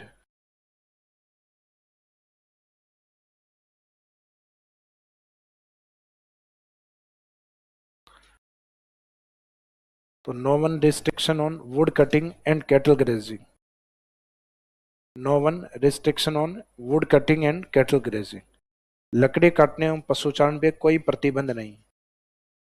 तो इच्छा है पेड़ काटो, इच्छा हो पशु चराओ। तो डेफिनेशन में इन्होंने ये यूज किया हुआ है, हालांकि पेड़ों को, ग्रीन प्लांट को काटने पे प्रतिबंध भी लगाया हुआ है 1980 से, यानी वनों को संरक्षण भी दिया हुआ है, वन संरक्षण अधिनियम। जैसे वन्य जीवों को जीने का अधिकार है 1972 के तहत, वाइल्ड लाइफ प्रोटेक्शन, और वैसे फॉरेस्ट प्रोटेक्शन एक्ट भी बना हुआ है, वनों के संरक्षण के लिए भी अधिनियम बना रखा है 1980। तो आप ग्रीन प्लांट को अगर काटते हो और पड़ोसी ने शिकायत कर दी, तो इसका मीनिंग आपका पेड़ जब्त कर लिया जाएगा, साथ में आपको भी पुलिस पकड़ के लेके जाएगी। फिर सजा के प्रावधान बहुत ज्यादा कठोर नहीं होते इसमें। भाई आपके पटवारी को, सरपंच को, उनको तलब किया जाता है इस व्यक्ति ने ग्रीन पेड़ काटा, तो इसकी 6 महीने की सजा, 12 महीने की सजा वो बताते हैं आपको। तो सरपंच साहब थोड़ी सी सिफारिश, क्योंकि इसमें अल्टरनेट होते हैं, तो सरपंच साहब कहते हैं कि भाई आज के बाद नहीं, तो वो कहते हैं भाई आप इसका जो माफी नाम है उसके ऊपर आप भी सिग्नेचर करो, इससे सिग्नेचर करवाओ, और एक प्लांट जो काटा इसकी जगह 5 प्लांट लगा के और पटवारी को तलब करेगा कि मैंने 5 प्लांट ये लगाए। तो इसमें इस प्रकार की सजाएं दी जाती। और एक ही व्यक्ति बार बार पेड़ काटता हुआ मिले कि भाई इस पिछली बार भी इसको पकड़ के लाए थे, इस बार भी इसको पकड़ के लाए, तो फिर हो सकता है कि तहसीलदार साहब या गुस्से में आके उसको सजा सुना देगी 6 महीने की जेल। तो इसमें कोई ऐसी कठोर नहीं कि 7 साल ये सजा काटनी पड़ेगी, कोई मर्डर में ही नहीं काट के आते व्यक्ति। तो इसका मीनिंग है कि 1980 वाला है, उसके अंदर ऐसे कुछ प्रोविजन है, प्रावधान है कि जिसके अंदर आपको कुछ पनिशमेंट दिए जाएंगे। एक जो ग्रीन प्लांट आपने काटा है, वो चाहे आपने अपने खेत से काटा है, उसको भी गवर्नमेंट जब्त कर लेगी, वो आपको नहीं देगी। फिर उसकी ऑक्शन या बोली लगा के बेचेगी, वो चाहे प्रायोरिटीज में आपको देगी पहले, कि बोली के अकॉर्डिंग इस पेड़ की कीमत 20,000 रुपये तुम खरीदना चाहते हो, तो आप कहोगे कि हाँ, तब वो आपको दे देंगे। तो इसका मीनिंग खुद का सामान भी पैसे दे के छुटवाना पड़ेगा। तो इसका मीनिंग है ग्रीन प्लांट है, इनकी परमिशन नहीं होती 1980 के बाद में इसमें थोड़े बहुत संशोधन भी किए गए इस अधिनियम को, फिर रिवाइज्ड भी किया गया था 1988, संशोधित भी किया गया था। अब ये जो तीनों कैटेगरी, वैसे अल्फाबेट में अगर हम इसको लिखें तो पी के बाद में आर और आर के बाद में यू। तो जो सबसे पहले आ रहा है सबसे ज्यादा ये प्रोटेक्टेड, प्रोटेक्टेड से कम है रिजर्व फॉरेस्ट, रिजर्व फॉरेस्ट से कम है अनक्लासिफाइड। तो जो आपने लिखा हुआ है वो पहले आर वाला लिखा हुआ है इधर, रिजर्व फॉरेस्ट, प्रोटेक्टेड फॉरेस्ट और अनक्लासिफाइड। तो ये तो डेफिनेशन लिखे अभी आपने जो लिखे। इसके बाद ये सर्वाधिक कहाँ पाए जाते हैं, मोस्टली फाउंड, ये वाले रिजर्व फॉरेस्ट हैं। मैक्सिमम, तो ये मैक्सिमम उदयपुर में मिलते हैं, क्योंकि राजस्थान में उदयपुर में अब वन अभ्यारण्य ज्यादा है, रिजर्व एरिया काफी ज्यादा है उदयपुर में, क्योंकि टोटल फॉरेस्ट्री उदयपुर में ज्यादा है। तो रिजर्व फॉरेस्ट सबसे ज्यादा किस जिले में? उदयपुर। प्रोटेक्टेड राजस्थान के जिन जिलों में बताए गए उसमें 12 में रिकॉर्ड में ज्यादा माने हुए हैं। और जो अनक्लासिफाइड या अवर्गीकृत वन है, ये वाले राजस्थान में सबसे ज्यादा माने गए हैं बीकानेर में। अब इनका परसेंटेज, तो ये लीगल फॉरेस्ट तीनों 100% में है, तो इनका प्रतिशत अकेले प्रोटेक्टेड फॉरेस्ट है ये है लगभग 56.55%। अप्रोक्सीमेट डेटा इसमें थोड़े बहुत चेंज होते रहते हैं। ये वाला है लगभग 6.41 या 40 के आसपास रहते हैं। ये बचा हुआ कितना रहा? 37.05 के आसपास। तो इनमें डेटा में बहुत ज्यादा वेरिएशन नहीं है, तो थोड़े बहुत ये ऊपर नीचे होते हैं डेटा। तो इसमें सिंपल सा क्वेश्चन ये आता है कि राजस्थान में कौन से प्रकार के वन सबसे ज्यादा हैं? तो प्रोटेक्टेड या रक्षित वन सबसे ज्यादा है। तो अभी जो तीनों कैटेगरी थी एज इट इज सीक्वेंस में वो की वो है।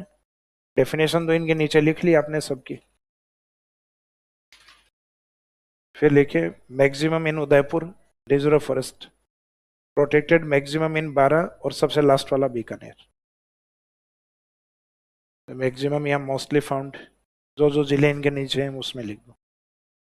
मिनिमम अपन इसलिए नहीं बता सकते क्योंकि हर डिस्ट्रिक्ट के डाटा मिनिमम के नहीं दिए हुए।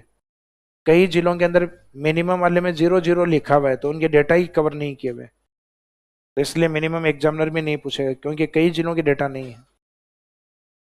फिर परसेंटेज, तो लीगल फॉरेस्ट तीनों को मिला के 100% अगर माने तो प्रोटेक्टेड का एरिया सबसे ज्यादा होता है, लगभग 55% से भी ऊपर है 56। ये 56 है, लास्ट वाला केवल 6 है, तो 56 एंड 6, और बाद में लगभग 37 38 बचेगा, वो ये रहेगा। तो लास्ट वाले दो डेटा को जल्दी याद होंगे, 56 एंड 6। फिर बचा हुआ 37 38 इधर रहेगा, यानी 62 होने के बाद में, वैसे तो देखा जाए तो लगभग 63 के आसपास ही हो गए, तो फिर बचा इधर 37 के आसपास।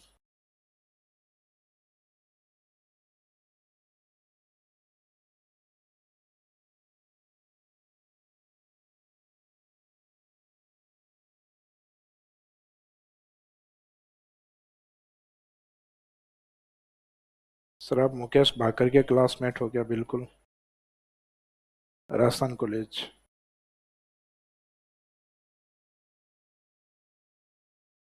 विधायक साहब है ना अपने प्लाटनो। आदमी बहुत पुराना हूँ। ये लीगल फॉरेस्ट आपके कंप्लीट।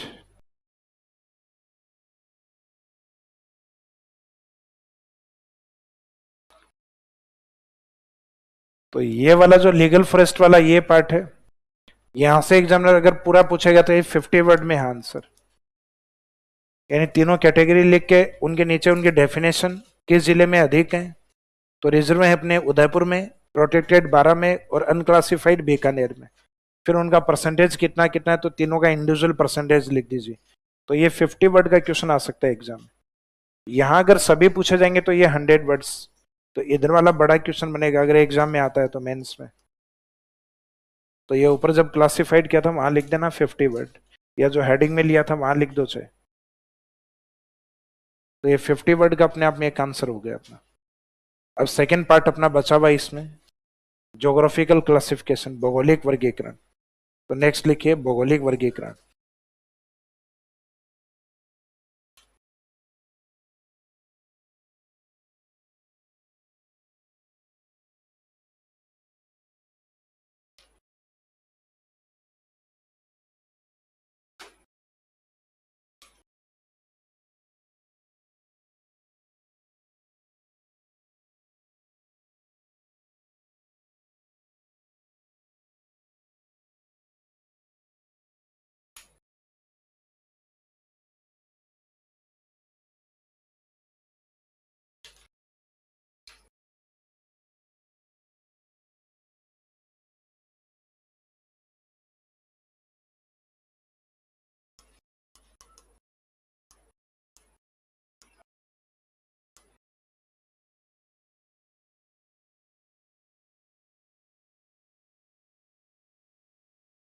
तो इसमें ज्योग्राफिकल क्लासिफिकेशन या भौगोलिक वर्गीकरण है।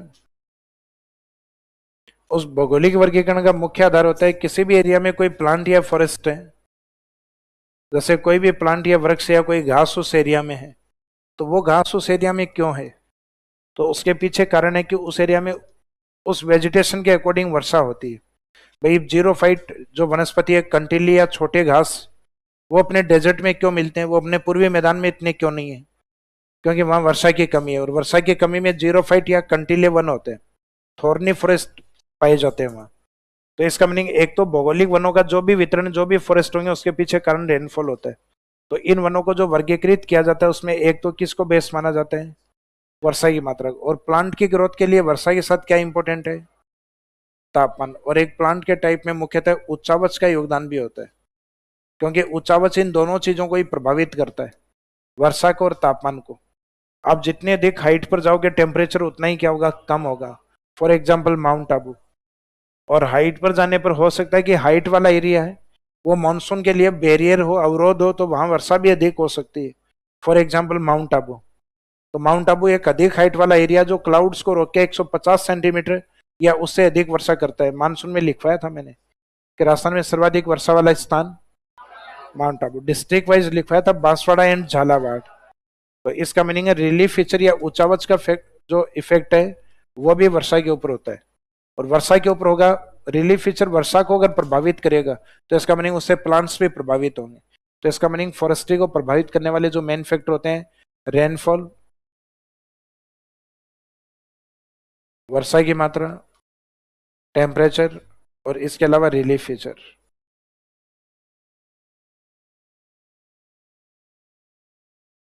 रिलीफ फीचर या ऊंचावच ये सब प्रभावित करते हैं। तो इसमें भौगोलिक वर्गीकरण में लिखेगा, राजस्थान में भौगोलिक वनों को सामान्यतः है, यानी एक जनरल क्लासिफिकेशन के अकॉर्डिंग देखें, ऑफिशियली नहीं है ये।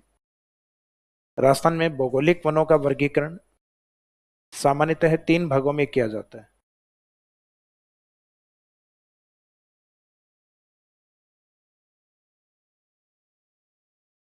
इन राजस्थान स्टेट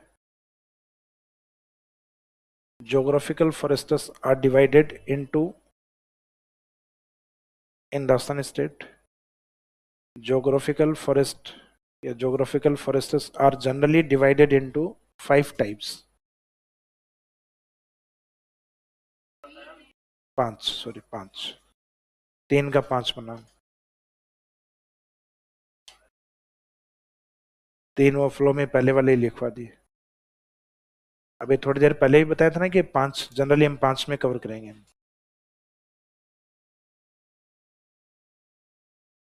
तो भौगोलिक वनों को सामान्य वर्गीकरण या सामान्य आधार पर 5 भागों में बांटा गया है, 5 प्रकारों में बांटा गया है, जिसका मुख्य आधार या इस वर्गीकरण का मुख्य आधार, the main basis of this classification,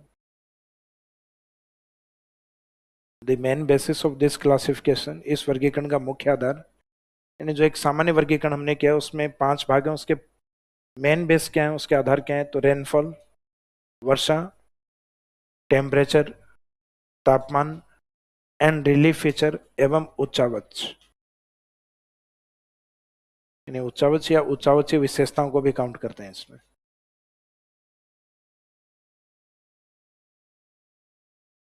तो जनरली इन ज्योग्राफिकल फैक्टर को या क्लाइमेटिक फैक्टर को बेस मानते हैं हम, जलवायु के कारकों को या भौगोलिक कारकों को।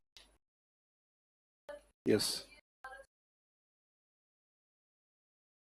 कौन से, आरक्षित और नहीं, दोनों एक नहीं है।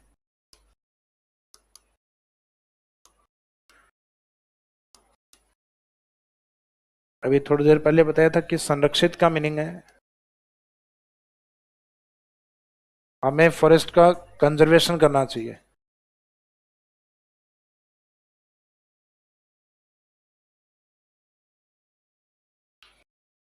हमें आरक्षित वन है उनको भी कंजर्व करना चाहिए, बचाना चाहिए, संरक्षण करना चाहिए।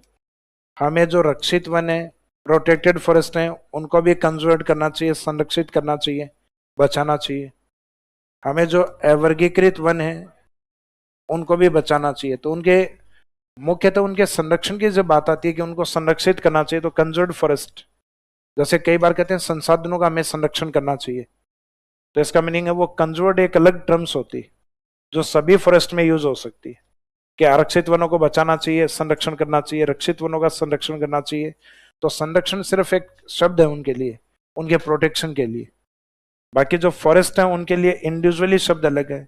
जैसे आरक्षित है तो वो रिजर्व एरिया है, जैसे कोई भी जमीन है वो आपके नाम से रिजर्व है, तो इसका मीनिंग दूसरे व्यक्ति को वहां अधिकार नहीं दिए जाएंगे। तो गवर्नमेंट ने जिनको अपने रिजर्व फॉरेस्ट घोषित कर रखा है, वो रिजर्व एरिया नेशनल पार्क के रूप में भी हो सकता है, वो सेंचुरी के रूप में भी हो सकता है, वो टाइगर रिजर्व एरिया के रूप में भी हो सकता है, वो रामसर साइट भी हो सकती है। किसी भी रूप में गवर्नमेंट ने, इनके बहुत सारे रिजर्व टाइप होते हैं, तो उनमें से किसी भी तरीके से अगर उसको रिजर्व कर रखा है, तो वहां अपने को अंदर जाके उस फॉरेस्ट्री एरिया में, जहाँ जनरली टिकट से एंट्री होती है, पूरे कवर होते हैं एरिया, तो इसका मीनिंग वहां अंदर जाके पेड़ काट के लाना, पशु चारण करना और आखेट, ये सब कार्य प्रतिबंधित होते हैं, वो होता है आरक्षित। लेकिन कुछ एरिया रक्षित वन वाला एरिया होता है जहां पे अपन वनों को संरक्षित करते हैं। संरक्षित करने का मीनिंग है कि उनको हम प्रोटेक्ट भी करते हैं, लेकिन उनका यूटिलाइज भी करते हैं। आरक्षित में तो आप यूटिलाइज भी नहीं कर सकते हो भाई। जैसे आरक्षित वनों में कि खूब वन है, रणथंभौर के अंदर खूब हरियाली है भाई, बाहर बकरियों के लिए चारा नहीं बचा, लेकिन पता चला कि रणथंभौर के अंदर गए तो टाइगर की चपेट में आप भी आए और बकरी भी आ गई। तो इसका मीनिंग है ये मुख्यतः बायोडाइवर्सिटी ज्यादा होती है इस एरिया में, इसलिए गवर्नमेंट अलाउ नहीं करती इसके अंदर। क्योंकि मानव का अगर यहाँ पे धीरे धीरे प्रभाव बढ़ेगा, तो जो बायोडाइवर्सिटी, प्लांट भले ही टोटल यहाँ कम मिले आपको, क्योंकि ये एरिया गवर्नमेंट रिजर्व करती है, तो बहुत बड़े एरिया होना पॉसिबल नहीं है। तो इस कारण इनका परसेंटेज राजस्थान के टोटल फॉरेस्ट्री में, लीगल फॉरेस्ट्री में कितना मिलेगा? 37%। लेकिन ये वो वन होते हैं जिनको हम बचाते भी हैं, लेकिन सीमित यूटिलाइज भी करते हैं। तो ये फॉरेस्ट लीगल फॉरेस्ट में राजस्थान में लगभग 56% के आसपास। और यहाँ जहाँ पे मर्जी से हो पशु चराओ, मर्जी से पेड़ काट के ले जाओ, ये होते हैं अनक्लासिफाइड। इस कारण इन वनों की स्थिति सबसे कम मिलेगी। यानी जहां लिखा ना कि पेड़ काटने पे, पशुचारण पे कोई प्रतिबंध नहीं है, तो कोई प्रतिबंध नहीं है, सामान्य सी बात है, वहां प्लांट कम मिलेंगे फिर। तो इन वनों की स्थिति क्या है? सिर्फ 6%। तो संरक्षित नाम की कोई कैटेगरी नहीं होती है, तो एक शब्द है कि वनों को हमें कंजर्व करना चाहिए, वो कोई भी वन हो, हमें सबका संरक्षण करना चाहिए, एक टर्म्स है सिर्फ ये कई जगह क्या दे रखा है, आप जैसे क्वेश्चन प्रैक्टिस करोगे ना, उसमें आंसर दे रखा है ये, जबकि आंसर ये नहीं, आंसर क्या होना चाहिए? रक्षित। और बड़ी समस्या है जहाँ से प्रैक्टिस करते हो, बुक जो दिशा वाली बुक है वो हिंदी मीडियम में ही है, इंग्लिश में नहीं है। तो उसमें कई जगह इसको आंसर लिया हुआ है, जबकि शब्द ये भी लिखा हुआ था। तो इसका मीनिंग वहां ऑप्शन में अपने को ये देखना था प्रोटेक्टेड कहाँ लिखा हुआ है, तो वो इंग्लिश में होता तो कोई समस्या नहीं। अब प्रोटेक्टेड जहाँ लिखा हुआ है वो आंसर है, क्योंकि अपने को पता है हिंदी और इंग्लिश लैंग्वेज में मिस्टेक अगर होती है तो प्रायोरिटी इंग्लिश को दी जाती है। इंग्लिश में अगर टर्म सही है तो क्वेश्चन डिलीट नहीं होगा फिर, भले ही हिंदी में गलत आ जाए क्वेश्चन, इंग्लिश वाली साइड में अगर ठीक है तो बाद में ठीक ही माना जाएगा उसको।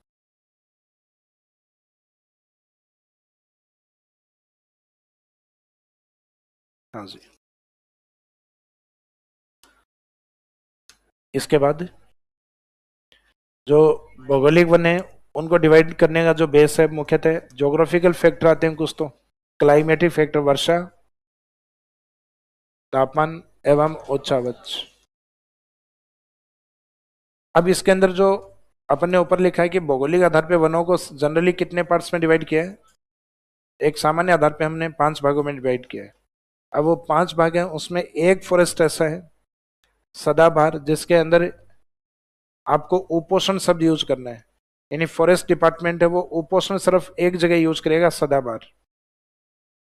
उपोषण यानी सब ट्रॉपिकल।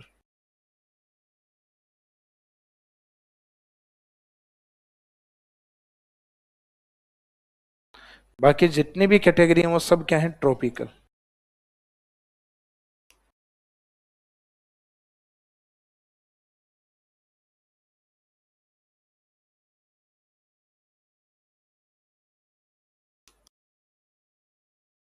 ट्रॉपिकल, नेक्स्ट में सेम ट्रॉपिकल, ट्रॉपिकल, ट्रॉपिकल, बार बार ये यूज करना है।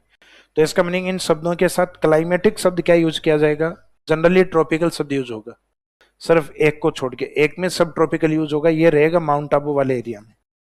जैसे राजस्थान के अंदर ज्योग्राफिकल फॉरेस्ट में एक कैटेगरी इधर है, ये सदाबहार वन है, क्योंकि सदाबहार यहीं पॉसिबल हो सकते हैं। सदाबहार वैसे इंडियन ज्योग्राफी में तो माने जाते हैं 200 सेंटीमीटर से अधिक वर्षा वाले एरिया में, तो ये वर्षा तो अपने यहाँ होती नहीं है। अपने यहाँ तो अधिकतम 150 सेंटीमीटर है। तो राजस्थान वालों ने जिद कर ली कि हम भी सदाबहार तो मानेंगे। तो सदाबहार मानेंगे तो अधिक से अधिक कौन सा एरिया है? सिर्फ एक स्थान है, माउंट आबू। सिरोही भी नहीं है, माउंट आबू, क्योंकि सबसे अधिक वर्षा वाला स्थान माउंट आबू है। उसके बाद में जिले के तौर पे बात की जाए तो फिर बांसवाड़ा और झालावाड़ होते हैं, ना कि सिरोही। तो सिरोही में एवरेज वर्षा कम है, लेकिन उसका एक पॉइंट, माउंट आबू अपनी हाइट के कारण वो अधिक मात्रा में क्लाउड्स को रोक सकता है, अधिक बारिश होना पॉसिबल है। तो राजस्थान में सदाबहार वनस्पति केवल एक रीजन में मानी गई है, माउंट आबू के अंदर। अब कई बार एग्जाम में मजबूरी में माउंट आबू ऑप्शन ही नहीं दिया हुआ, जिला ही नहीं दिया हुआ, सॉरी स्थान नहीं दिया हुआ, तब आंसर अपने को सिरोही को लेना है कि सदाबहार वनस्पति किस क्षेत्र में पाई जाती है। तो एरिया में वैसे तो माउंट आबू होना चाहिए, लेकिन माउंट आबू नहीं दिया हुआ है तो सिरोही को आंसर, क्योंकि mount Abu is the part of Sirohi district, तो सिरोही को भी हम आंसर ले सकते हैं। लेकिन दोनों ही ऑप्शन में लिखे हुए हूं कि सिरोही या फिर माउंट आबू, फिर आंसर माउंट आबू होगा। तो राजस्थान में जो उपोषण शब्द है वो इसके साथ। अब इसमें टेम्परेचर उपोषण क्यों लिखा है? क्योंकि माउंट आबू की हाइट ज्यादा है, तो जितनी अधिक हाइट पर जाओगे टेम्परेचर क्या होगा? कम। इस कारण इसमें शब्द यूज किया है सब ट्रॉपिकल। उपोषण सदाबहार वन। फिर इसके बाद में जो कैटेगरी है, एक आती है सागवान कैटेगरी, जो राजस्थान के सदन की ओर टेक फॉरेस्ट पाए जाते हैं इधर। टेक यानी सागवान। राजस्थान का पूर्वी मैदानी भाग है। यहां आपको ध्यान होगा कि कोपेन के वर्गीकरण में मैंने एक शब्द लिखवाया था, मानसूनी, शुष्क मानसूनी। उस समय बताया था पतझड़ भी बोलते हैं जिसको, कि मानसूनी दो होते हैं, एक आर्द्र मानसूनी और एक शुष्क मानसूनी। तो राजस्थान में आर्द्र होगा या शुष्क होगा? तो अपने यहाँ ह्यूमिड डेसिडुअस नहीं पाए जाकर ड्राई डेसिडुअस फॉरेस्ट पाए जाते हैं। तो इस साइड में जो वन होते हैं वो होते हैं शुष्क मानसूनी वन।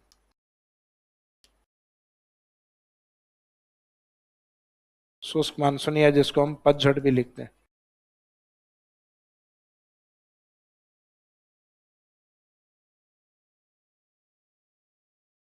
इसमें ड्राई डेसिडुअस फॉरेस्ट। इसके बाद में कुछ मैदानी भाग, सवाई माधोपुर करौली के आसपास का हिस्सा, फिर अरावली रीजन का कुछ पार्ट, और फिर राजस्थान का सेमी एरिड का पार्ट। लगभग इन तीन एरिया में कुछ मैदानी भाग, कुछ अरावली, कुछ सेमी एरिड डेजर्ट। यहाँ एक प्लांट पाया जाता है, पेड़ पाया जाता है, धोक। तो उस धोक वृक्ष की कैटेगरी के अकॉर्डिंग इसको कहा जाता है धोक फॉरेस्ट। अब इसको चाहे धोक का दो, चाहे राजस्थानी लैंग्वेज में अड़ा भी लगा देते हैं, धोकड़ा फॉरेस्ट। मीनिंग है कि ये धोक चाहे धोकड़ा। तो एक धोक फॉरेस्ट है ज्योग्राफिकल फॉरेस्ट में, जो 58%, सबसे ज्यादा भौगोलिक वन यही है। तो अभी हम बात कर रहे थे लीगल, तो लीगल में कितने थे? जिसमें सबसे ज्यादा प्रोटेक्टेड था, रक्षित था, पी वाला ज्यादा था, आर उससे कम था और यू सबसे कम था। तो जैसे जैसे अल्फाबेट आगे बढ़ेगी फॉरेस्ट कम होते चले जाएंगे। राजस्थान में भौगोलिक वनों में सबसे कम कौन, सबसे ज्यादा कौन से हैं? धोक। और सबसे कम कौन से हैं? क्योंकि सदाबहार के लिए जो वर्षा चाहिए वो राजस्थान में अवेलेबल ही नहीं है, लेकिन फिर भी हमने मान रखे हैं। तो ये वाले सदाबहार एवरग्रीन फॉरेस्ट राजस्थान में केवल 1%। बाकी धोक, धोक वन है 58। इसका पड़ोसी जो मानसूनी लिखा है ये है 28। तो ये 58, ये 28, और 8 से कम होता है 7, ये 7%। 7 से सागवान, 7 से 7, तो सागवान कितना है? 7। 58, 28, सिर्फ 7%। और इधर ये सदाबहार और ये दोनों मिलकर, ये 7 है ना, ये दोनों मिलकर 7 है, तो ये कितना है? 6%। तो ये है जीरोफाइट मरुद्भिद वनस्पति, या जिसको हम कहते हैं कंटिलेवन, थॉर्नी फॉरेस्ट। तो ये कंटिलेवन, जिनको जीरोफाइट यानी मरुद्भिद भी कहा जाता है। ये कोपेन के वर्गीकरण में शब्द आए भी थे अपने, जीरोफाइट या मरुद्भिद या कंटिलेवन। तो ये होते हैं उष्ण कटिबंधीय वन, उष्ण कटिबंध, उष्ण कटिबंध, उष्ण कटिबंध, ये सब ट्रॉपिकल कैटेगरी। अब इसमें उष्ण के आगे क्या लगेगा? उष्ण कंटिलेवन, उष्ण धोक वन, यानी ट्रॉपिकल सब में लगेगा।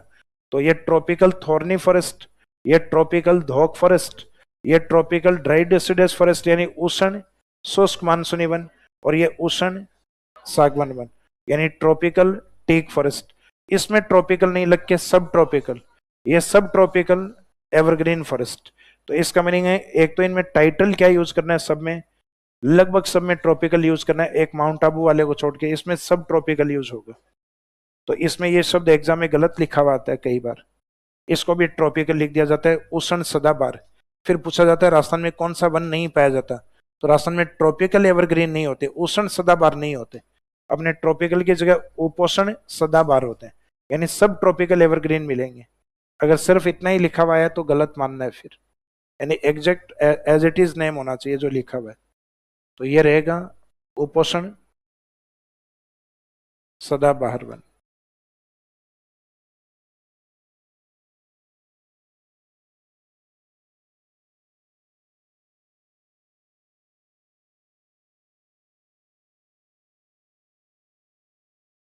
सब ट्रॉपिकल, ये तो इसका टाइटल हो गया उपोषण। और वन किस प्रकार के, एवरग्रीन फॉरेस्ट।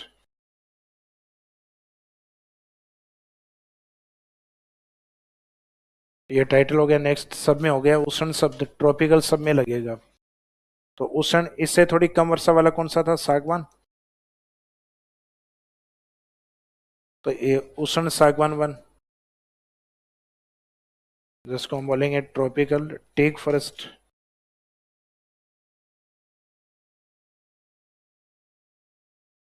नेक्स्ट में ये तो रिपीट होगा वापस ट्रॉपिकल, यानी उष्ण तो बार बार रिपीट होता चला जाएगा। उष्ण, इससे कम वर्षा वाले वन है शुष्क मानसूनी वन।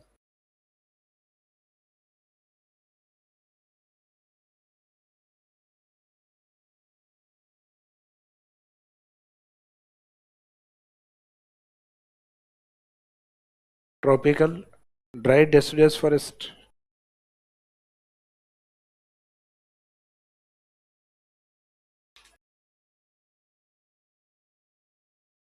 फिर इससे कम वर्षा वाले, मानसूनी से भी कम वर्षा वाले हैं धोक। तो उष्ण धोक वन, जो अरावली के पश्चिम में, अरावली में और अरावली के पूर्व में, तीनों एरिया में सबसे ज्यादा यही है जोग्राफिकल फॉरेस्ट में। ट्रॉपिकल धोक फॉरेस्ट। और लास्ट में जो कंटिलेवन है, जिनको नाम दिया जाता है उष्ण कंटिलेवन या मरुदभिद वन। तो टाइटल तो सेकंड से लेके लास्ट तक, फर्स्ट वाले को छोड़कर, तो टाइटल तो इसमें भी ट्रॉपिकल यूज होगा, ट्रॉपिकल थॉर्नी फॉरेस्ट।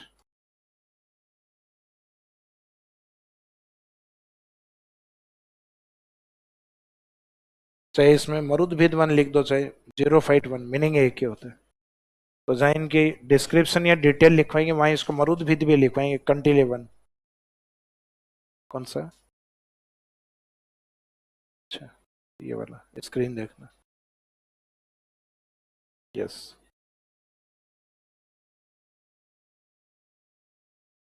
भाई क्लाइमेट एक अलग है, यहाँ फॉरेस्ट्री डिपार्टमेंट कहता है कि राजस्थान में एवरेज टेम्परेचर ज्यादा होता है।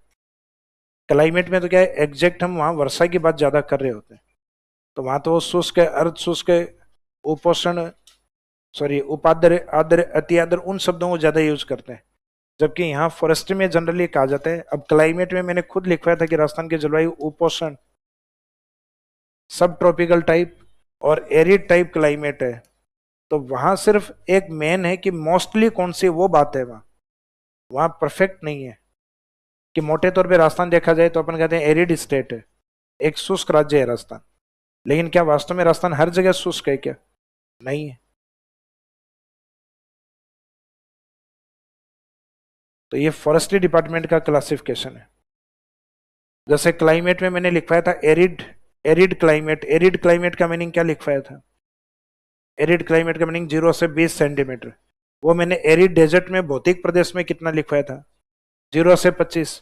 और यहाँ मैं लिखवाऊंगा कंटिलेवनों में 0 से 30। तो हर डिपार्टमेंट के स्केल थोड़े बहुत ऊपर नीचे लिए हुए हैं। जैसे भौतिक प्रदेश मानता है जियोमॉर्फोलॉजी डिपार्टमेंट, वो वर्गीकरण अलग है। जलवायु वर्गीकरण ये देता है मेट्रोलॉजी डिपार्टमेंट, मौसम विभाग, और ये देता है फॉरेस्ट्री डिपार्टमेंट। तो इनके स्केल में थोड़ा बहुत फर्क रहता है।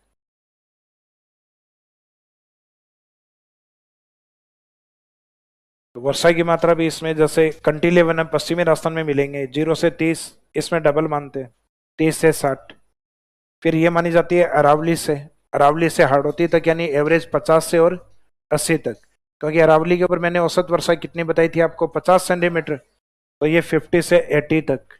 और फिर ये हाड़ौती वाले एरिया में होता है तो 80 से नहीं लेंगे इसको, 75 से लेंगे, 75 से 110। तो मीनिंग है वही 80 से 120 के आसपास है, लेकिन इन्होंने स्केल अपना क्या मान रखा है, 75 से 110 ले रखा है। और इसको लिया हुआ है 75 का बिल्कुल डबल 150।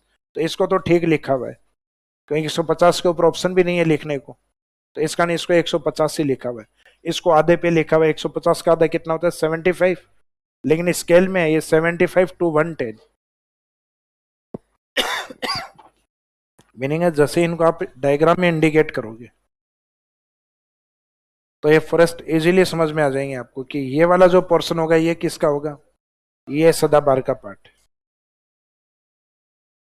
तो यहाँ टेम्परेचर यूज नहीं, सिर्फ फॉरेस्ट टाइप को इंडिकेट करना है, सदाबहार।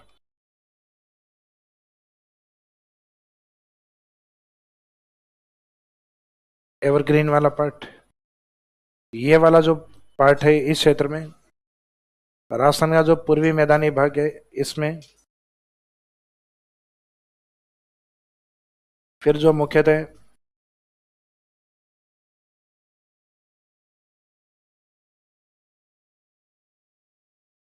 सेमी एरिड वाला पार्ट, ये वाला भाग अरावली और पूर्वी मैदान, इन तीनों क्षेत्रों में, जैसे यहाँ पे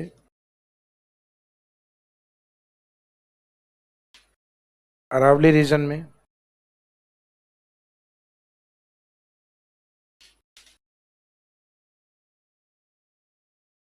और राजस्थान के पूर्वी भागों में कुछ जगह, ये मुख्यतः आपके धोक फॉरेस्ट है।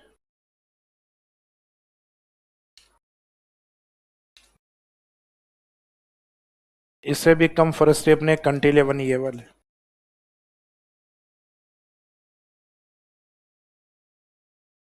जिसको हम कहते हैं थोरनी। कंटीलेवन ये 6%, ये अपने 58,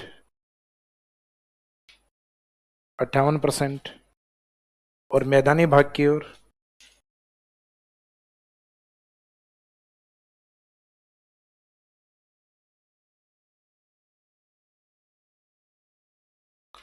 इस साइड में है मानसूनी, लेकिन किस प्रकार के मानसूनी, शुष्क मानसूनी।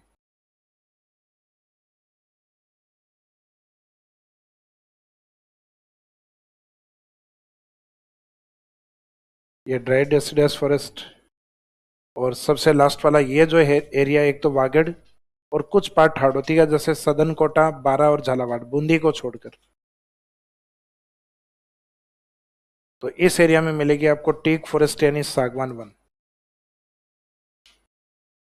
तो टीक सागवान कितने परसेंट है, 7%। सबसे ज्यादा है धोक 58, और मानसूनी इससे कम है 28। तो ये मिलता जुलता सा ही डेटा है 8 और 8 वाला, ये 58 है और ये 28। फिर 8 से कम नीचे वाला कर देना 7, और 7 के सामने वाले ये जो दोनों है ये 7, 6 और 1 7। या बॉर्डर वाले पहले पढ़ लो, ये 6 1 एंड 7, 6 और 1 कितने होते हैं, 7। और इधर फिर 58 और ये दो, ये वाला 28।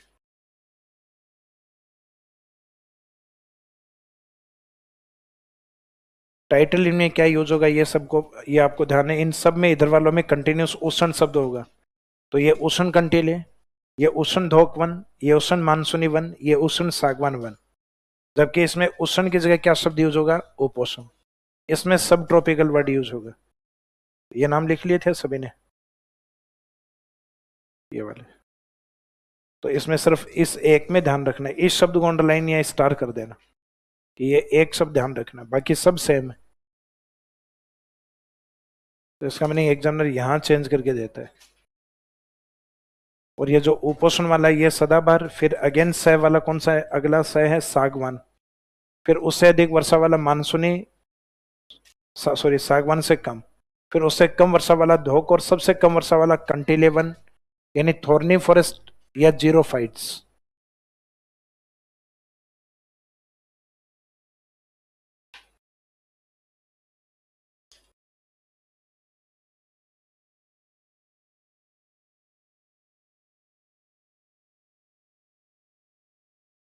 तो एक तो है कि वैधानिक या कानूनी वनों में कौन से वन अधिक हैं, तो प्रोटेक्टेड या रक्षित वन अधिक। और एक भौगोलिक वनों में सबसे ज्यादा कौन है, तो भौगोलिक वनों में इनमें से बताना होगा, तो आंसर रहेगा धोक फॉरेस्ट। तो कई बार ऑप्शन दोनों ही होते हैं, ऑप्शन में रक्षित भी होता है धोक भी होता है, लेकिन क्वेश्चन में डिमांड क्या है, लीगल है यानी कानूनी वनों के अकॉर्डिंग है या ज्योग्राफिकल के अकॉर्डिंग, उसके अकॉर्डिंग आंसर देना होता है। तो ज्योग्राफिकल फॉरेस्ट में सबसे ज्यादा ये है धोक 158। राजस्थान के जितने भी ज्योग्राफिकल फॉरेस्ट हैं उनका एक बड़ा हिस्सा यानी 50% से भी ज्यादा हिस्सा ही है। तो ये कई बार एग्जाम में भी पूछा है, राजस्थान में भौगोलिक वन कौन से अधिक पाए जाते हैं, धोक वन अधिक पाए जाते हैं। तो धोक वनों की कैटेगरी भी है और धोक प्लांट का नाम भी है। जैसे आप रणथंभौर देखने के लिए जाओगे तो वहां जो सबसे ज्यादा पेड़ दिखाई देता है वो किसका है, वो धोकड़ा ही है वहां सबसे ज्यादा। तो कभी रणथंभौर विजिट करना, वहां प्लांट देखोगे जो समझ में आ जाएगा धोक वृक्ष कैसा दिखता है।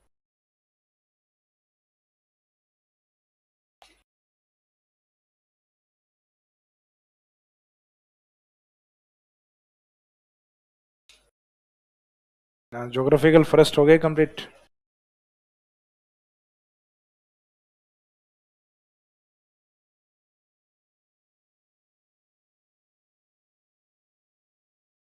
जल्दी लिखिए, ब्रेक के बाद ये स्टार्ट करते हैं वन बाय वन। यहाँ से सदाबहार से स्टार्ट करेंगे, उपोषण सदाबहार से।